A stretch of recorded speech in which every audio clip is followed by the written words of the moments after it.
I need to find out how to change this background here because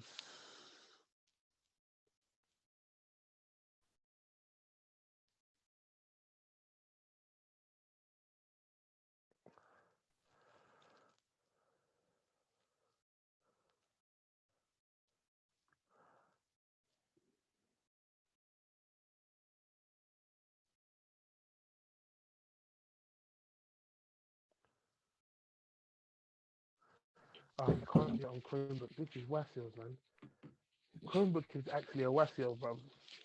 Um, yeah, we are in the cut. You already know the vibes. Yeah, man. GDS podcast. Major's finally made a return from the gulag. We haven't seen this guy in about 17 weeks, but he's alive. For all our visual listeners as well on YouTube and that. Hopefully, T Cobbs has remembered to put this in gallery view. If he hasn't, I will remind him. I apologize about this week's visuals, but there's nothing much I can do. Um, what was I gonna say? How you been, Major? What you been up to? What's been going on in life? What's up? What's good, my peoples? I am I'm sweat at the moment. I am sweat. I'm trying to get a new job at the moment, so been doing applications and had an interview today actually. So yeah, trying to change my career path for a better trajectory and Jeez. something I want to enjoy doing. I That, found in life, if you don't do what you enjoy, you will not enjoy life. So bro, you know, bro, that's a fact. That is a fact. but yeah, Um, yeah, nah, it's good to have you back. cheers, mate. I also We, have uh I'm thinking about retiring football, so I'll have updates for you, man, at a later date. But yeah, man, a lot going on at the moment. yeah, Exciting stuff. yeah, man. It's good to have you back. We ain't seen you in a while. Good to catch up with you. Make sure you're all right and that. Um, yeah, man. You and Hefe are two of the hardest people to lock down. For our five, we agreed all five of us to do the podcast. Yeah, but it's hard to get everyone in every week. Everyone asks every week, "Oh, where's so and so? Why didn't so and so come in? Why didn't so and so come in?" The answer is, bro, everyone lives life in it. Everyone's been living life. It's We're, true. It's we're true. adults, so keep on watching, and hopefully we can make this a full time thing. And Mm. then, do you know what I mean? Then all of us will be here. If we could all eat from this, bro, we'll all be here. Don't worry about Is it? I'll be here every week, bro. it. I'll be in the waiting room from Monday. Well, bro, honestly, well, if I'll be back, I'll be back straight away. Facts. First day, if I can quit my job, I'll be back. I'll just move back. We'll just do it all in the same place. That way, it Honestly, will man. be done. Um, but yeah, what was I gonna say? By the time you lot are listening to this, something to drink to will be out. It will be on all digital platforms. Whoop, whoop. Make sure you listen to that. That has blood, sweat, and tears on it from beginning to end. I'll put so much time and effort into it. So I've made every song 59p on iTunes and Apple Music. So if you want to copy it, if you want to support the kid, 59p for each song, or you can buy the whole thing. I think it's like 2.99. So What, the yeah, mixtape? yeah, the whole EP for 2.99, or each song for 59p. So you can listen, see which ones you like, cop the ones you like. If you don't like all of them, just cop them anyway because life is short. I've got a Yeah, question man. for you, Go on then. and maybe it's just I don't understand all these terms in music. What is the difference between wait, what is an EP first of all, and what is the difference between an EP and a mixtape? Oh, you're asking the good questions now, right? So, because I explained it the other day. So, an EP so a single, right, is 1 to 3 songs. So before, when you used to buy singles, yeah, like Mm. back in the day, people used to have like the main song on it, and then they'd have two extra songs sometimes on it. Sometimes one, sometimes two. but Okay. that classifies itself as a single, Hmm. right? EP stands for extended play. So EP is longer than 3 songs, but shorter than 8 songs, which It is was extended product or extended project. extended project, extended play is Mm. is one and the same. So an Okay. EP consists of three between 4 and 7 songs, Mhm. right? And it's supposed to be an extension on a single. So that's how it originally started, was that it's an extension on a single. Now, a mixtape used to be that a mixtape used to be free, and then an album you would actually have to pay for. So Mhm. albums and LP, so album and LP are essentially the same thing, which is a long project, or an album is a body of work, and a mixtape used to be free. So back in the day, like people used to just give out their mixtape in it. So you remember them man that used to stand in like Central and be like, Yeah. bro, do you want to listen to my mixtape? Yo, here's my mixtape. Mm. Now the term mixtape is now used as an unofficial release. So now people who are usually unsigned Mhm. release mixtapes and not albums, unless they're at a comfortable stage in their career where they can release albums. Reason being is this, yeah. When you go and sit down with a record label, they look at your metrics, innit? And one of your metrics on how they decide on a deal Mhm. is what you currently made from your album sales. So if you've released albums before, they'll say, well, your last album made this, your last album, like your 2 albums have made this, and then they'll say, well, we'll offer you a deal of 20% more than that, which is fair and unfair, because you could have grown as an artist and you could have a much bigger ceiling, so Mhm. they will take more money off of what they owe, like when what they owe you. But then also as well, if you're getting that up front and your album doesn't do well, which is what happened to Fifth Harmony, that Mhm. girl group, like Mhm. I think they got 1.5 to split between the four. There was 4 of them. There was 5 of them, and then that Camila Cabello girl dropped out. So there was 4 of them, and then they got 1.5 from Sony, split between the 4 of them, and then their Mhm. album didn't chart. So I think they made like 17K first week, and then they Mhm. made 28K second week, and then I don't know, other things and stuff like that. But they obviously then they broke up in it. So the record label technically lost peas on that in Mhm. it. But the reason why artists, so like myself, I will not be releasing like an album, like an actual album, until I'm comfortable, is because I don't want a label to go in to a meeting and say, well, this is only what you've made in it from your album. Okay. If Mhm. you officially call something an album, there's official metrics for it. Whereas mixtapes, there's not really any metrics for it, which is why people know how well Drake's album Nothing Was the Same done. But then when he released If You're Reading This Is Too Late, which is technically a mixtape, Mhm. people don't know the legit numbers on it, because you don't have to disclose legit numbers on a mixtape. Okay. Which is why um, Nipsey Hussle's album was Mhm. originally a mixtape, and then he sold the mixtape, the first 8 copies of the mixtape in the first year for 1 million, Mhm. and then there was 8 copies bought. I think Jay Z bought 4 copies of the album and Mhm. stuff like that. So you could, and it was for his like foundation, and then a year later he released the whole thing in it. But Wait, Jay-Z bought four. I heard Jay-Z bought like 100 units on the I, mixtape. I think the first mixtape. I don't know if he went back and bought more, but when it was like a mill, Mhm. like he released it. He said, "You can buy my album is here, mixed and mastered. It's not on iTunes. You can go to my website, and if you pay 1 million, you Mhm. can have my album." And then Jay Z, I think Jay Z originally bought it 4 times, and then when it released, I think he bought like he bought like 100 units. Then afterwards, Okay. You see Nipsey's marketing strategy though, yeah. I listened to a lot of interviews from him and a lot of like I read some blogs about him and shit like that. That guy's market strategy was different level. Like in his shop, there's like places you can scan and it will download his album on your phone. And then like in the tags on his clothes, so it's like you buy like a jumper.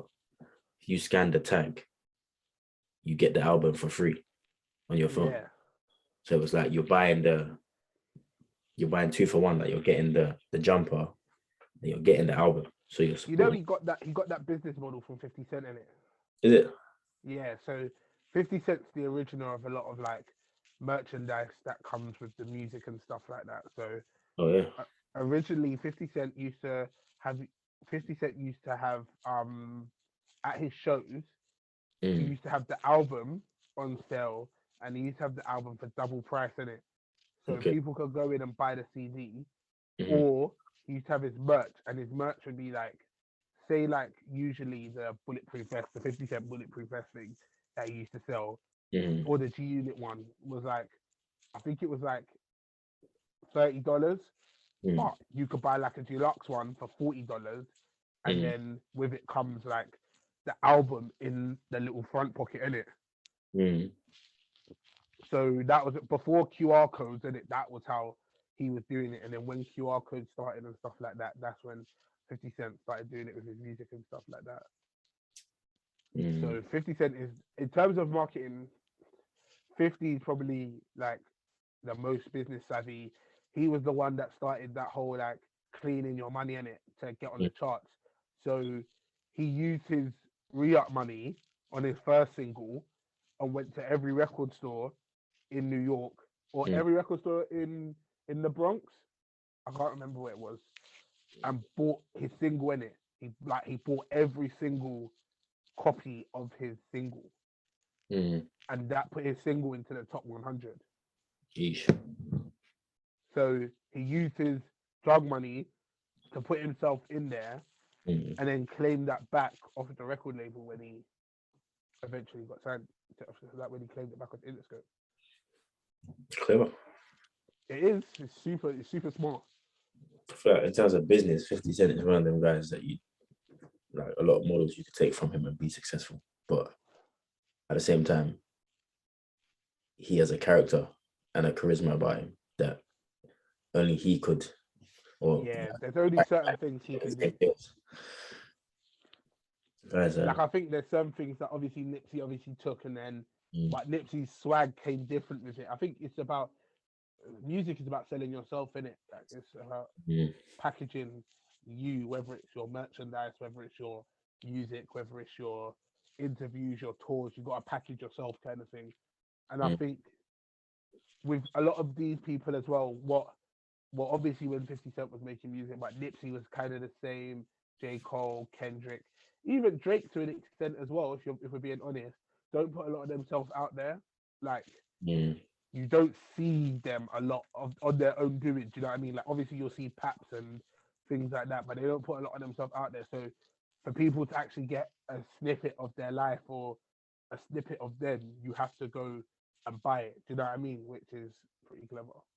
mm, Like even like Drake will tweet stuff, but not really, and he will put pictures up, but they're kind of like they're nothing pictures in it. Like they're just pictures of him eating food or something, or fucking sipping a drink. Do you know what I mean? mm, Like if you want the insights into his life, and a lot of these top artists put their life into their music in it. mm, So you know, so if you want to find out what's going on with them, whereas some of these artists live online. mm. So I don't need to buy your music to find out what you're doing, but I just need to click on your Instagram. Yeah. But with Nipsey though, yeah, I feel like he developed himself as a person. Like his person is what sold. His music got better once people kind of established the type of person he was. Because I listened to his Bullets Ain't Got No Names mixtapes, and there's some funky tunes on there, but in terms of like lyrically and his flow, like personally, I don't think it was great. It was good enough for someone to listen to and like just sit there and listen to, but it's not for me. It wasn't like a mixtape that you would be like, oh yeah, like that bangs. Go listen to this. Whereas the what's the album? The Dedication album. Yeah, I thought it was called, I thought it was called Dedication, but then I thought, is it called Marathon? But his shop was called Marathon. Yeah, shot was TMC, but is that? Let me just check.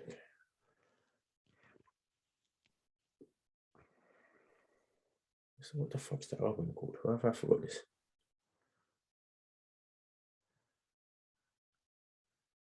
Victory Lap. Victory Lap. That's the one.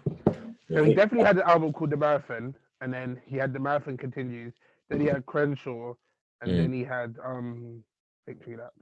So the mixtapes, like Bullets Ain't Got No Names, 1, 2, and 3. Yeah, And then Slauson Boy, they weren't great, like in terms of lyrical. I think he was really just like building himself up. And then, but he was in the mixtape game for ages.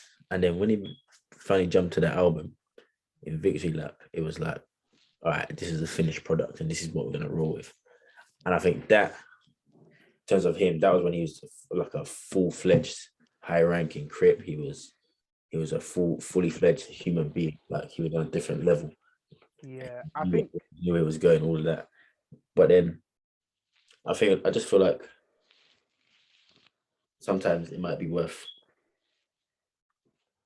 like taking a couple projects to find yourself and then go with the album. I think that's a strategy that like certain artists can use. So same with like 50, he has that charisma and that character. I feel like if Nip brought out a album before that, I don't think he would have done as well as this one would have done. no, of course not. I think the game, in terms of the hip hop, the rap game, and this is both stateside and here, like UK Ireland and like America as well. I think you need a project. You need at least 3 projects to kind of find yourself, because the mixtape game and the album game is a little bit different. Like for me, mixtapes in terms of as a body of work is a collection of songs in it. Like my EP is a bit of both. Like it's a collection of songs, but I've thought about it strategically in terms of the flow of it.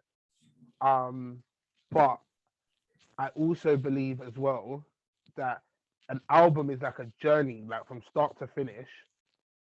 An album is a journey, and I think the great albums get that journey right. Like when you listen to great albums, you feel like from start to finish you've been taken on a journey, whether it's with lyrics like in Born to Die, whether it's I don't know, like even some of like English albums that I've listened to, like Hoodies All Summer by Kano. Like from the start to finish, you feel like okay, like this is a movie. Little Sims, maybe Sometimes I'm Introverted, which is a dope album. I think if in terms of, I think a lot of people put it into the this is a great album for a woman bracket, but it's just a great album. It's one of the best albums to come out of this country, like 100%. And I think in about 5 years' time, people are going to be talking about this album the same way how they talk about the Miseducation of Miss Lauryn Hill. I don't listen to those Sims, so I can't really comment on that. To be fair, no, I think you should, and I think you'll like her as well. I think in terms of woman lyricists, right? And I mean that in the least like sexist way. Like in terms of women lyricists, she's proper up there. Like her album, you can tell her album is mainly aimed at Black women, which is okay. But it's also an album for everyone. Do you know what I mean? Like everyone can enjoy it. Like some of the songs on there, I don't maybe relate to 100% because I'm just not a woman. But I feel the pain in it. Like I feel what she's talking about. Do you know what I mean? And I think that's important. I think even if a song is not talking about you, you can feel the emotion and stuff like that. Like even look at Nipsey. Like have I ever been a Crip? Like no.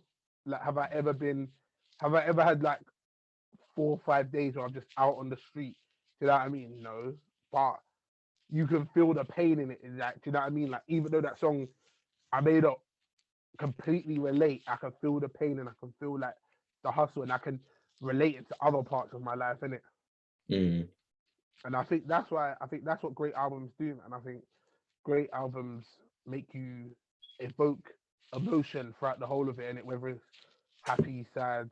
Do you know what I mean? I think, yeah, I think not a lot of people do that. I think now, like I said, because we live in a numbers world and a numbers game, everyone's too busy about thinking about what numbers they'll get on their album, innit? Mm. Like that's why I will say honestly, as an AJ Tracy fan, I was very disappointed with his last album. Like super duper disappointed. See, with AJ Tracy, his original flows, I'm a big fan of. This mainstream stuff that he's doing, I just get lost in it. It doesn't sit with me the same way. I think you can do mainstream, but there's a way to do it, innit? Like there's like I said, like even if we look at like Gets Here, like some of his songs on his latest album are clearly targeted at a more mainstream audience. Mhm. Like whereas I don't think Gets has done that before. Like I don't think he's openly targeted music at a mainstream audience, but he's done it with such flair. It doesn't feel like a pop song. Do you know what I mean? Mhm. Whereas there are some songs on AJ's album that there's nothing organic about it. It just feels like this was made for radio repeat in it. Mhm. And as much as he's come out and said I don't make music for radio stuff like that, like you could just feel it, and it doesn't feel the album didn't feel coherent. Like I like albums that feel coherent, like even from the artwork on Mhm. the album, the artwork, the title of the album, the songs on the album. Yeah, it just didn't feel coherent. Whereas his last projects felt coherent. Do you know what I mean? So yeah, I was just disappointed. And like I said, I'm an AJ fan in it. Like I Mhm. like his music. I think his music is sick. I just wish we had got a proper AJ project like this year. And I don't know, maybe he will go back. I don't want him to particularly go back to. I just want him to not do what he's like. I just don't want him to constantly be mainstream. But Mhm. You man saying? Oh, hello, for T. those Need to for join us. those who are listening, are Spotify anchor listeners, T Cops has finally decided to come off the phone. Back, baby. Yeah, man. Talking about projects, talking about music projects. Well, whose project? Anyone, Your one. well, my one's out all digital platforms when people are listening to this. So Shit, look at that. listen to that. Opportunity to dunk. But what would you? This is a good question. In terms of projects that you've listened to, right? Yeah. Can you think of a project that from beginning to end has no skips?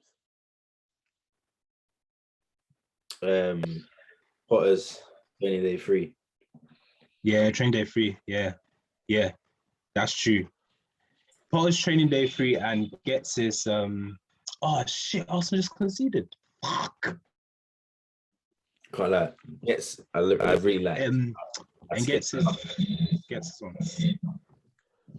For me, I'm biased. I'm a Gets fan. I always think I try to take Gets out of it because I'm a Gets stan. So like I always think to Yeah, myself, T. every time I'm like Gets has no skips, and you can't tell me different. Like that's a hill I will die on, innit?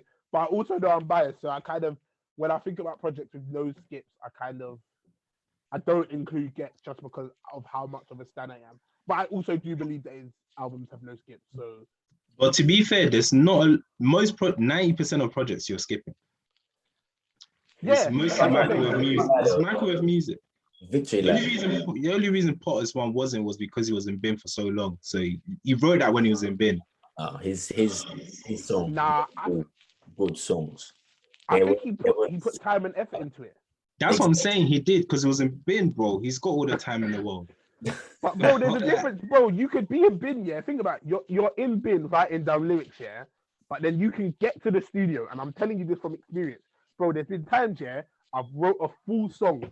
The song is full completed. I'm like, yeah. As soon as I get to the studio, I'm gonna slap this down, and I'm gonna do this in one take. I'm just gonna kill it, and then I listen to the song back when I've recorded it, and I'm like, yeah, nah, this ain't it. Mhm. This ain't it, bro. And also, as well, think about it like this: and no matter how many, he could have wrote 1,000 songs, yeah. But the song that he selected to actually go onto Yeah, that's another thing as the well. production, you can't do production in jail. That you can't work on the effects, the beats. Do you know what I mean? You can't change anything while you're in jail. Like you don't have a Mac. Do you know what I mean? You don't have a MacBook in jail, innit? Just yeah. Oh, let me just quickly jump on Fruit Loops, and you know what I mean? Like, But that's how he's dropped all his projects though. He writes in bin, comes out, drops in, and go. Training Day 2, same thing. but I don't think Training Day 3 had like is that bro had pain in it, bro. Like there was like I was saying about good projects in Vocal Motion. Like when I was listening to it, I was like, bro, this guy is like obviously he spoke about some of the topics before, but when I was listening to it, I was like, raw, this guy's been through it, you know, like this guy is he's hurt, you know, like he's hurt. In some of the songs you hear, like he's actually in pain, like it feels like it's pain, like you're listening to it and you're thinking, wow, this is He's lived a hard life, fam. I can't lie, Training Day 2 is my favorite because that's when I discovered pop. yeah. Training Day 3 is good. That's up there, but 2 is my favorite. I think Kano's Hoodies All Summer, I always talk about that album. Oh, Hoodies All Summer. Oh my days. It's so slept on. It's so slept on. I don't know why. I'm not arguing with people anymore about that being in. For me, in terms of albums that have come out of this country, and I'm including all genres, that I'm talking about the Beatles, I'm talking about Adele, I'm talking about everyone. Look at Major's face. Major's like, how dare you? I'm talking about everyone. That's top 5 albums that's come out of this country. Yeah, Hoodies All Summer. I rinsed it out. Bears. And not only is that top 5 albums come out of this country, that's top 10 rap albums ever. And when I'm talking about, if Kano was from New York, yeah, bro, have you heard the album? I just want to know, have you heard the album? Yes or no? Major, listen to it. Trust me, take it in. Have you heard the album? Whoa. We're doing this for money. Bro. Live and direct. When I'm talking about, yeah, there's generational albums in it. And I think Kano is a product of his own success. Like, yeah. Bro, he suffers from his own success. He had so much success in an era where people didn't have success, innit? Yeah. He's like, bro, at the time it was him, Dizzy, Tiny, Wiley. Yeah. That was it. Like no one else in that era had success, like in terms of mainstream success. And he was having mainstream success with songs that weren't particularly mainstream. Like P's and Q's is not particularly a mainstream song. Do you know what I mean? Yeah. I get what you mean. It's a hood tune that went ended up on top of the pops. Do you know what I mean? And then he went away for ages, and then he was acting. He popped up in a few things, and everyone's like, "Oh, he's an actor now. Like he's just gone down the whole acting route." And then he came back. Do you remember when he dropped Free Wheel Ups? Yeah, everyone was like, "What?" I was like, "Nah, this guy's gone crazy." And then he left us again, and everyone's like, "Oh, it's gone again. That's it. We're never gonna see him again." And then, what was the single off that song? Because there was, I know all the songs, yeah, but there was the single that he dropped off that song, yeah. It's the one with I think it's the one with Gets and DWE. Might be that was a single. Class of Deja. Yeah. No, the first one was Trouble. The first song was Trouble. That was the first song he dropped off the project, yeah. And I was like listening to it and I was thinking, nah, this surely how does Trouble start again? I'm gonna play it now. I'm actually gonna play it now. How does Trouble start again? Oh yeah. We've been to the police. We complain about the police, but yeah, bro. That was like, bro. And remember, he dropped the video for this 2 years ago. This was before BLM, you know. He dropped that before BLM, before George Floyd. Like it's like he felt it's ahead of his time, fam. Oh, I can't even talk about that album enough. That album is one of the. Is that the same album that he had? He had Popcorn on it. Yeah. Yeah, that tune, beautiful. Hoodies All Summer. Hoodies All Summer is an amazing project. And like I said, and then he had Class of Deja as the next. Class of Deja. That was it. When he dropped Class of Deja, everyone should have known that this was going to be an album that was This guy is so shit. How are you doing a foul throw? Who? Some young G just jumped on the pitch for Arsenal. What's his name? Let me find his name. You don't even know. Bro, You don't he's- even know your players. Bro, he's pissed me off the whole game. This is my first time seeing him on the pitch. Is it that for Lauren? You? What's his name? Tini's injured, isn't it? And he's Nuno Tavares. What? I don't know if I. Bro, Arsenal have Butchered random his players. name. Bro. What's your name? Huh? Nuno Tavares. You sound that Paul. Huh? You sound that Paul. Paul who? Merson. Oh, allow me, man. Don't do that to me. Oh, bruv. Don't do me That that. guy. You Name see Paul Merson, how he still got a flipping job, I'll never know, bro. Bro. You see what happened to Steve Bruce? Oh, bro, I felt sorry for him. You know? Yes. He's shit, but I felt sorry for him. Yeah, I felt sorry for him, yeah, but man come out and said, man called him a fat cabbage head. Let me say something, yeah. You know what it is? He's a victim. He's a victim of the toxicity that's been going on in Newcastle for so long. No, he's not a victim of nothing. The guy has Nah, a, he is. I'll tell you why. the guy has a 28% win percentage. There's no other job in the world that you could have 28% success and still be employed on a consistent basis. No, I'll do it. I hear what you're saying, yeah. I hear what you're saying, but also, bro, he was doomed from the beginning, bro. Like, No, you know, it's no, he was, bro. He came in after Rafa. Remember how Newcastle fans were even naming their children Rafa. They were Damn. even naming their. I'm not even joking, bro. Didn't you see like someone was like, oh, I know 4 people in Newcastle with kids called Rafa, or their middle name is Rafa. Mm.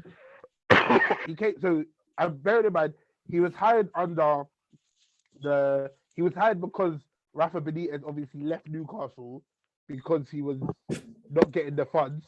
So then they bring in Steve Bruce, who's obviously also the ex-Sunderland man. So they're like, yeah, now forget this guy. This guy's a Sunderland guy. Fun him. But everywhere he's been, he's never done exceptionally well, has he? Nah, but the thing is that you know when someone is a scapegoat, and the problem is that he probably knew that he was hired because they couldn't really get anyone else in it. And Mike actually wasn't willing to pay the P's for another manager, so he was just doomed. So that I mean, the results obviously didn't help, but he was just doomed. But you say that, yeah. You're only doomed if you haven't got a plan. I've never of like Steve Bruce's whole managerial career. I've never once seen a philosophy, an idea, a pattern of play. It just feels like, you know, when you go to the park with your boys and you just say, "Oh, let's just play a game." You put jumpers down, you just start doing what you want. That's the vibes. No, because But literally, it is. you look at the players that they It's brought. vibes. It's vibes. It's We're vibes. trying to stay up in the Premier League, and you bring in Joe Linton. Oh, don't, bro. Joe Linton is possibly the worst forward playing player in this side of Europe. Bro, That's tragic. he's never scored more than 6 goals, you know, in the league season. The guy gets paid over $1,000. Don't even know how much. He probably gets paid over 10K, 20K to actually just stand there. I've never seen a man get so close to the goal and still not score. I just don't understand. And Bruce persisted to play him. That's why you fail, bro. Bro, he didn't have a choice, bro. Callum Wilson is just made of Swiss cheese, bro. This guy scores 3 goals, gets injured. 3 goals, gets injured. 3 goals. I don't know what, bro. This guy needs to drink milk and just eat some yam or something because this guy every time it's without fail. They'll be like, oh, Callum Wilson has got 5 games and 3 goals, and then next thing you know, Callum Wilson is injured. He's unavailable for 6 weeks. Everyone's like, fair. Do you know what I mean? Like, fair. No, And he's like, But bro, even though, look at Steve Bruce as a manager. Yeah, you see when things are like when the chips are down on your team and during a game, he doesn't have that fire to get a team back up and running again. bro, I when just don't you think know- Newcastle have the fire. Newcastle, bro, before this change, bro, Newcastle fans had fallen out of love with football. Bro, Newcastle are gonna get relegated. We're talking about Bruce here, not Newcastle. Bruce has had that. At Sunderland, it was poor. At Newcastle, it was poor. At Hull, it was poor. It's always just poor. How does the guy Bro, get? but listen to the teams though, bro. You're being harsh, bro. Because listen to them teams, bro. Bro. Sunderland. You're talking about three of the worst run clubs in the whole of football, the whole of the football league. I hear Some what of you're, these, I actually hear what you're saying. But then look at other managers. Yeah, look at Allardyce. Yeah, when he went Bolton were poor. Bolton became a team that played in Europe. Yeah, but you know what Sam's about, man. But that's what I'm big saying. clubs on rattling other managers. That's the problem. Exactly. It's But like Steve Bruce is not on rattling other managers. but I'm saying that's what Allardyce has a philosophy, has a plan, has an idea. He has a personality. What is his plan? His philosophy is definitely that. But No, Sam Listen. Allardyce plays 11 at the back. I've never seen a team that has. I've never, bro. Sam Allardyce. that is a plan, though. It's not a plan, bro. Remember when he beat Mourinho with it? He Bro, I know why Mourinho was was vexed. because gassed. You see every time you lose, can he? you see when you lose to that, yeah, you just feel hurt, bro. Like you feel like, bro, am I not good at my job to lose to that? That is so piss poor. And at West Brom, and I think he lives off the success. He's like the man on road, isn't it? Them 40-something-year-olds on road. They live on off old dirt, bro.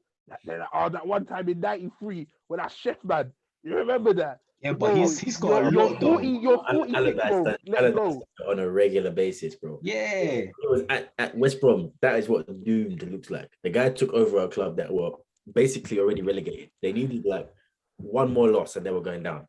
And he still kept them at least in a fight until the last 2 games. That's a man that knows what he's doing. Bruce would have taken over West Brom and they would have been relegated before he signed the contract. The moment they signed the deal through, But like, also, oh my God. Sam Allardyce is smart. Sam Allardyce comes in and I think he bads up chairmans. I He think does.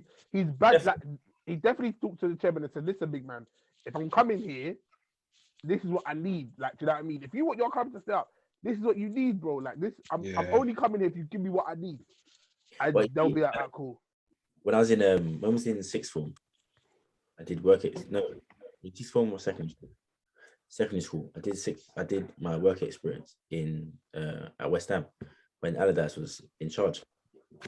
And with Allardyce, yeah, he has a character, and it helps that he's quite a big guy. But I remember specifically John Carew coming late, and John Carew himself is a big brother, innit?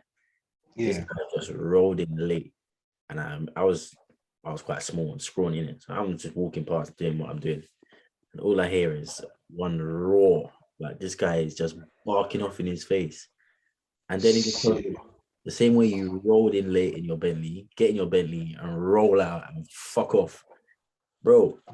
John I'm Carew- not surprised, actually. He Yeah, has no. that look. That's what I'm saying. And when he was doing team talks, I'd walk past and I see him. Every man is paying attention to what he's saying. I feel like at a club that Steve Bruce runs, you turn up half an hour late and he'd be like, oh, well, at least you're here, lads. Let's just get to work. But he probably has to do that because look at the teams that he's managed, bro. Think about it like this, yeah. If you're just think about it like this, you're John Joe Shelby, yeah, right? If you shut up half an hour later and Steve Bruce said, you know what, you're not playing on Saturday, you're looking at him in his face and saying, who are you going to play other than me?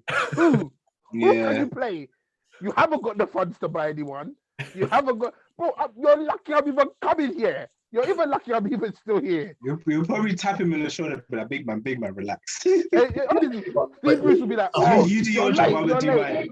mine. John Joe Shelby's like, bro, who you getting loud at before I quit this whole club and watch this club get relegated in flipping You're in backing up my November? point.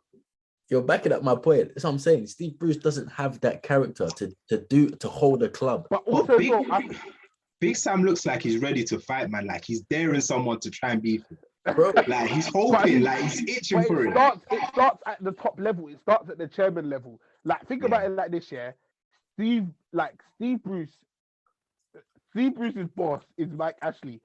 This brother gives no fucks about anything. Well, what I mean, there's people in life, yeah. I know that you see when Newcastle fans, and this is the truth, yeah. I remember a couple Arsenal fans when I was at uni was chatting about how much they hate the Cronkies and that, and and then this one Geordie brother turned around and said, "Don't fucking talk to me about chairmans. Don't you dare talk to me about chairmans."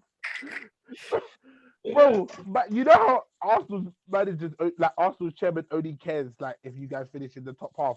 Bro, Yeah. Mike actually doesn't care if they go down, if they go up, if they go around, if they even went to League Two, he wouldn't care as long as that bank balance says plus. Even if it says £1 plus, he wouldn't even give them. He wouldn't even give them 69p to go into the transfer market. Do you know how many managers, bro? Rafa Benitez had to scrounge in. Bro, when Yeah, you're having he's to shop in struggling. clearance, bro, how are you Yeah. shopping in the free agent You're, market? you're deflecting. What we're talking about is Steve Bruce. You're telling me about Newcastle. Yeah. I know what It's- Newcastle is about. Listen, you could send in Pep Guardiola to Newcastle and he couldn't turn that around. Not with Mike Ashley there. There's No, nothing you can do, bro. But Steve Bruce himself, the guy, he just can't run a team. Like I think Steve Bruce would be a great coach. I was about to say that. Player development Yeah. and getting players to push up from youth to pro football. As a head manager of a professional team, it's just not the job. He hasn't got the balls to do it. He's like, I respect the guy. I love him as a United legend, but as a manager, he just don't cut it. I And think he needs to go to a Exactly. team like he needs to go to like a championship team, yeah, that would actually appreciate him. I feel like Steve Bruce is the kind of guy that needs the chairman to actually like him in it. Like whereas Sam Allardyce doesn't care who likes him in it. Sometimes it probably even makes him thrive when people don't like him. Do you know what I mean? Do you Like, think he he's just the needs kind to of be guy somewhere like, there's I no don't care if you pressure? don't like me. I'm not here to be liked. I'm not your mate. Do you know what I mean? He's looking at you like you know when your dad used to tell you, I'm not one of your little school friends. Do you know what I mean? Like that's how Big Sam goes on. Whereas Steve Bruce, and especially at Newcastle as well, because you have to think about it like this, bro. Their squad was already so shit. Now imagine they turned around, the players turned around and said, you know what, yeah? And then you tried to band them up, and then the players said, you know what, yeah? Go on then, drop me. And then you have to turn around and you have to look at who was the striker they had up front. They've had some shockers. They've had some shocking, bro. Their Who's- midfield is a bunch of nobodies. And I'm the not guy- even joking, yeah. They've got them two brothers, them two ginger brothers that only play well against Man United, yeah. The rest of the season they play shit. I swear to God. I'm not even joking. the long Against against Man United, 30, 40-yard screamers. Against Burnley, these guys they don't even have a first touch. They're playing in Bro, it's flipping goal. They're United. playing in goalers. But my point though, yeah. Them Longstaff brothers, yeah. I don't think they're particularly great, but they're good enough. They're dead. They're No, but dead. they're good enough to be professional footballers. Maybe not in the Premier League, but they're good enough to be pro footballers. But they need to I make think a that's second what Wednesday, Steve man. Bruce. That's what Steve Bruce is good at. He's good at bringing them types of players through. Players that won't hit, Sam would love them. Son. yeah, like players that will never hit the top, but they'll be in the pro game for a while. Mm. But in terms of, Bruce is never gonna win a league title. He's never going to see Europe. Neither is He's bro. gonna see Big Europe. Sam is never going to see a league title. Bro, Big Sam could take over Man City tomorrow and he would not win. He wouldn't even win the flipping Carabao Cup. And I'm telling you that for a fact. Big Sam is not here to win leagues to keep teams afloat. Mhm. These managers, yeah, and that's why I'm so happy that that generation of managers is dying. This, just here to just play, just here to play good old British football. No, bro, I don't, bro. And you see Sean Dyche, he's the next one. He's the next one. It's his time is running down. My point exactly. Yeah. Look at Sean Dyche. Yeah. Oh, bro, that guy is shit as a manager. I said he walked into that one. But look at it, yeah. Sean Dyche isn't not going to win a league title. That is pretty He's standard. gonna win a flipping game of football. He is dead. He's not going to get Burnley into a Champions League or a Europa League. Maybe an odd season in the Conference League, but never above that. Not But- anymore. He has the respect of the whole of Burnley. Every player is willing to play for Sean Dyche. Because he's only got 14. Every He's player. only got 14 players, bro. Oh, It's wait, easy to come on. But those 14 players would run through cement for that brother. And they will give everything. They understand what he requires of them. And he knows what his team is capable of. So that's the way he plays. He's playing to his team's strengths. His team are good in the air. They're good physically. They're tough. They're not tiki-taka players, bro. So he understands that. And I think he's perfect in the situation he is because that's the type of players Burnley have. If he went to another team, it may be different, and he may just rebuild that similar Burnley team. Steve Bruce doesn't have a type of player. He doesn't have a system of play. Doesn't have a pattern of play. You look at every manager that is in the Premier League, they all have like a style of player that they look for. Guardiola likes intelligent players that can play through the lines and probably have a higher IQ than most players. Ole just looks for fast players and ones that can score goals.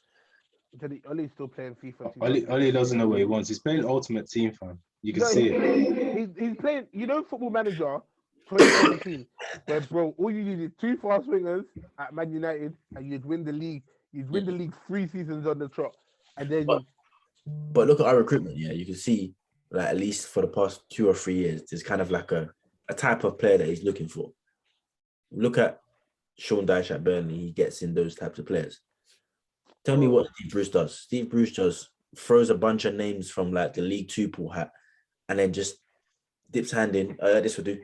Nah, do you know what Steve Bruce is good at? Yeah, Steve Bruce is good at, and this is the only way I can describe him. Yeah, I think if Steve Bruce was not the captain of the Titanic, yeah, but you see, Newcastle was the Titanic, innit? Mm-hmm. And Steve Bruce came in after, bro. And hold on, wait. I'm trying to think of this analogy so I can actually. Would he save the Titanic? No, but it definitely wouldn't have killed all them people. Do you know what I mean? Steve Bruce is good at saving ships, isn't it? But also, I want to talk about this as well. Burnley fans don't expect that much of Burnley, in it. What do you call it? Who else were we talking about? Big Sam, West Brom. West Brom don't expect too much of West Brom, innit? Newcastle fans think that their club should be playing in the Champions League every season. Now the problem is that when they get managers like Steve Bruce, right, which is the level that they're at, by the way, that's the level that they're at. I disagree with that, though. But I think they understand that, though. It's been how many years? Bro, I don't think that's the level that I think that's the level that Mike Ashley is at, not Newcastle. Okay. Amateur for his own self. Bro, this guy is the only guy in the country that is a CEO of a company with 0-hour contracts. You know, no other company other than Sports Direct has 0-hour contracts. Is it? That's a fact. You can Google. Oh yeah, his time. Yeah, he was doing the most. Like, he was paying minimum wage. Like, if it weren't for the government, this guy has would be 0-hour paid contracts. But if you work at Sports Direct, you can still get a 0-hour contract. Now, I think actually no, you can't because it's illegal. But I think he still offers that 5-hour contracts, like minimum 5-hour contracts or 10-hour contracts or something. The European laws don't allow such things, man. Bro, this guy. That's what I'm saying. I think for what Newcastle was. Obviously, now that they've got unlimited money, you know what I mean? I don't think Steve Bruce is the man that takes them to the next level. But he also, I think they wouldn't have got relegated under Bruce. I think they should have. Like, I don't know who they're gonna get in now because let's be honest. If you're Conte, are you really gonna go to Newcastle? If you're what do you call it? I don't even know which other managers. Them man are saying that they're gonna get Zidane. They're saying that Newcastle is going to have Zidane. I can't lie. I wouldn't put it past them. Bro, the money that they've got, their money is unlimited, bro. Their money is just the infinity sign. The only Zidane they're getting is the youth player at Man United on loan for 1 year.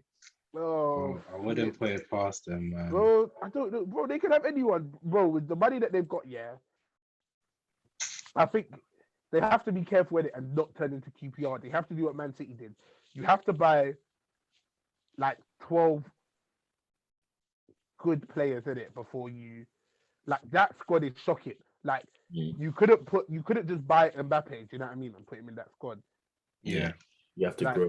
You have to grow. You have to have Alano. Don't you remember when Man City had Alano, Giovanni, Steven Ireland, and then they threw Robinho in there as well. Who else did they have? Shurat Phillips. Don't you remember that?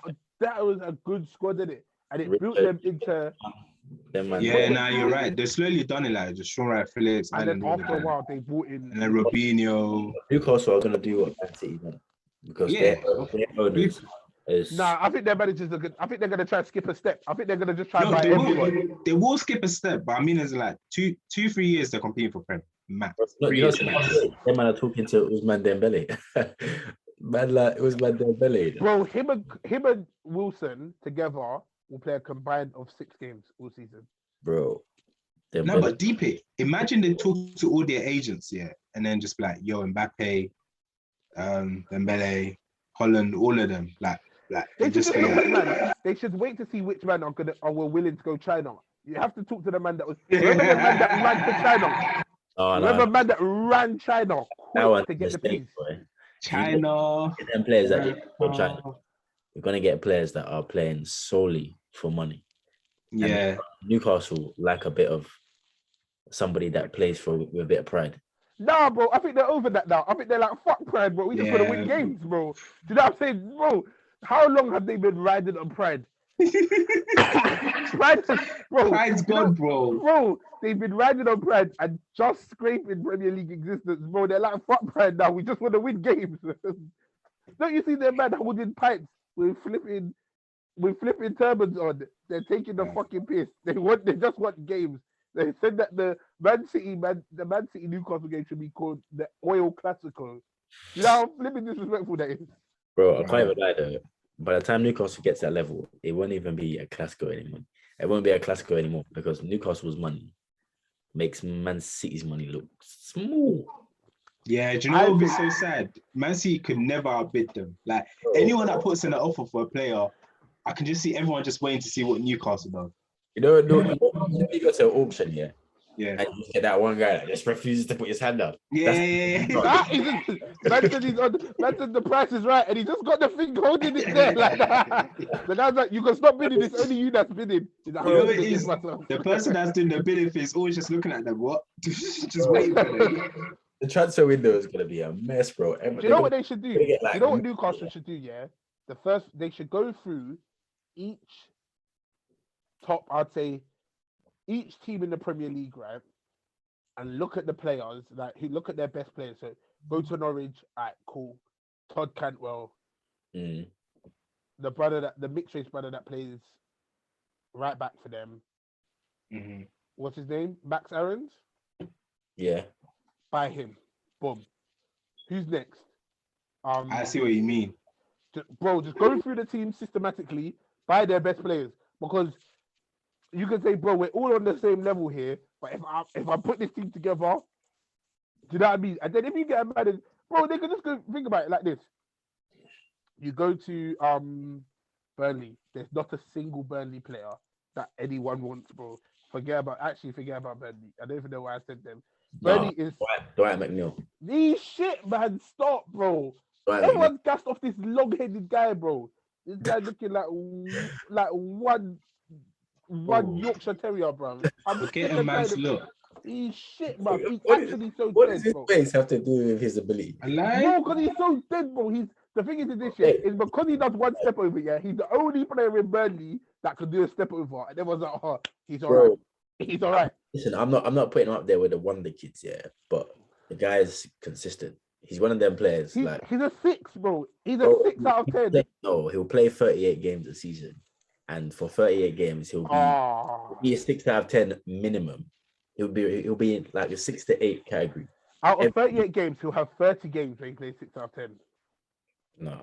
He's a 6 to 8, but he's 6 to 8 all the time. I've never seen him have a stinker. I would rather have Chris Wood than Dwight McNeil. for Right. Burnley. A lot, bro. Them man there are jarring. Or they actually tell a lie. I'll take James Tarkowski from Burnley in it. He's the only brother. You Mm. know what I mean in terms of centre backs. Brighton. I would have said He's overrated. Let me just tell you that. yeah, he's overrated, but bro, he's better than Jamal Lascelles. Bro, that guy is shocking. That guy has no clue what's going on in football currently. But I don't know what that guy's doing. Anyways. Bro, like I said, Newcastle team is so bad, bro. Like I said, who else? Brighton. Brighton's team is not that great either. They've got a good manager. No, they've got some decent players, you know. What's that? What's that brother's name? The centre mid. What, the black one that's in bin? No, the German guy with the funny name. Pascal Gross. Oh yeah, he's good. Yeah, And is it does Davy Proper still play for them? He's yeah, a they baller. probably that still. He's a baller. He's a baller.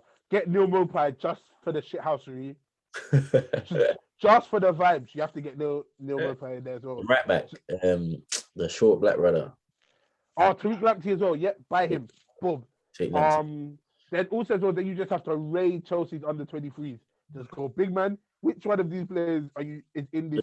Chelsea's under 23s are all in Holland. You gotta go raid Holland. Yeah, bro, do it. Vibes, just pure vibes. You know, on Football Manager where you can click release all players, yeah? That's what Newcastle should do. Newcastle just release all players and then just build the squad from ground zero. But do you know what Newcastle needs to do? Yeah, you see Man City, they brought in like big names, and then it didn't work out, and then they brought in like mentality players, and that's what developed City. But like the company and Company, Silva, Torre, Aguero. These players, they weren't big names, but they were players at clubs that had reputation. But also they were ballers. I think we're forgetting this. Yeah, they were ballers. Yeah, they were ballers. You could bring in mentality players who are, but also as well, we have to talk about Aguero was a wonder kid for sure. Yaya Toure had already won the Champions League at this point. Yeah, but he wasn't playing. No, I hear what I'm saying though. See, Aguero was like. To be fair, actually, was Pep. Aguero was like. He was a wonder kid, bro, man. Come on, man. Everyone was talking about him at Atletico when he had the little rat's tail at the back. No, but he was like that because every striker that come out of Atletico at that point, Atletico were just producing strikers like they were mad. That's what I'm saying. But they weren't wrong. But he wasn't like a world great striker. He was. Bro, he duppied a couple teams. How many? No, Major's right. You know, Atletico, like they come out and they're just like star boys, but they're not. Yeah, they're basically potential. Like they just need to. Goals Aguero scored. Apparently, Aguero also as well going PSG. He was playing Messi so bad, fam. I never know. Bro, let it go, bro. It's Messi his dad, bro. Fake. I said it related. Bro. The whole family. Honestly, saying, I want to play with Messi, so I went to Barca. Then he goes to PSG. Now you have to go to PSG. Bro, you're both playing for Argentina. It's not like you've never played with him and that. Do you know what I mean? You forget. Yeah. Bro, you play with him every summer. Every summer for 2 months. You guys play non-stop. He scored 74 goals for Atletico. Was he there for 4 years? He was there, 4 years. Yeah, 4 years, 74 goals. And how old was he? He wasn't old at all. 22, 23? When did he go? How old was he when he went to He was like 24 when he went to City, no? No, he's been there. 22, 23. Has to be that. Yeah, probably 22. Let me Google. Yeah. But what I'm saying is Aguero wasn't like the world. Yeah, I get what Major's saying, yeah. He had the mentality to be a very good striker. Yaya Toure was a very good player, but Pep just didn't like him. People at Barca rant and rave about him because Pep didn't really put him in the limelight like that. But he wasn't like the biggest name out of Barca. Yeah. I can't lie. Barca at that time had too many top tier players. Yeah, exactly. If we're being real, because remember Fabregas was sick in Prem, but when he went to Barca, he was on bench, like playing half time, like. And it wasn't a thing where you could complain about. It's like Xavi, Iniesta, like. I dropped 23. Yeah, 23 years. See. David Silva was a good player. He was even struggling to get into Spain's team. Yeah, exactly. But think about it though, in Spain's team at that time, it was illegal. Their midfield was illegal, fam. Bro, anyone would have struggled outside. Remember, even Busquets struggled when Alonso was on crud. Yeah. When Alonso was on crud, at Liverpool wasn't getting into the team. And we're talking about Busquets, one of the best DMs ever. Yeah. You know what I mean? And then, but you couldn't bench Alonso because at that time, That's what I'm saying, like, bro. It's a matter. Like, David Silva was slapping up the league. I remember he he was doing crud in the Liga, and then everyone was like, all right, cool, this guy, he needs to go to a bigger team. And then everyone was like, oh, why is he going to City? Oh, he's only interested in the money. Duh. That's what everyone is interested in. Oh, but that's what I'm saying. They brought in them proper players, yeah, like Company, Silva, Torre, and Aguero built that Man City, and it's because of their mentality. They were more than just good players. They were leaders. They were. But you have to find the Venn diagram of good players with good mentality. But you're also not gonna find, like, I think City got lucky to have 4 all at once. You know what I mean? No, it's just good recruitment. That was good recruitment, because remember, Robinho and them man were there before, and it wasn't working out. Tevez came through. Remember Tevez said to Mancini that he wasn't coming on. What a dickhead! What a dickhead! This guy went from Man City. This guy did Man City. He went from United to City. He did all of that. Welcome to Manchester. All to just say no to coming on in Champions League. Look at this clown. Good. And now look at him. Where is he? This guy said I was feeling homesick. So what did he do? He went to flipping Napoli. Napoli? Fucking idiot. Napoli He said he was homesick, and then he went Italy. He didn't go straight to Argentina. Yeah, Juve. That was it. Sorry, he went Juve. Look at this waste man. This guy said he's homesick. So he's Italian. He was a bad man at Juve. But he's a liar. He's a compulsive liar. Of course he's a liar. Bro, did you not see how he got in the UK? His whole transfer was illegal, like. Bro, that transfer. Who was it? Is it Neil Warnock? Neil Warnock West Ham furious, to United, like. Neil Warnock was on fighting everyone in the FA, bro. Man said they had Javier Mascherano and Tevez, and they weren't even signed from a team, you know. They were signed from an agency. Do you know how flipped up that? You know how fucked up that is? Well, that's technically you're allowed to do that, you know. Yeah, obviously, these men found the loophole in it, but it's all bad. Imagine options and stuff. Bro, it was just dodgy, innit? It was just hella dodgy. One day Who came with Tevez? There was another Mascherano, that's and it. then he went Liverpool, and then Tevez came United. Yeah. And the rest is history, innit? But football contracts have become so weird, man. Before, literally, you want to play for this club, put your name on the dotted line, sign the form, done. Now it's your image rights, your parents, your granddad, your cat, your dog. It's the agents, man. It's the agents. Think about it like this. Yeah, the agents started talking to them like, "Yo, bro, what are you doing? Like, you can put this XYZ in a contract.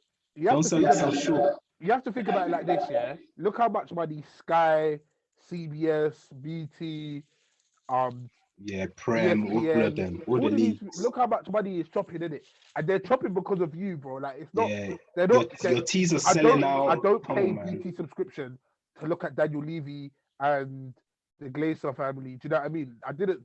I'm watching it to watch football in it, like to watch football players play football.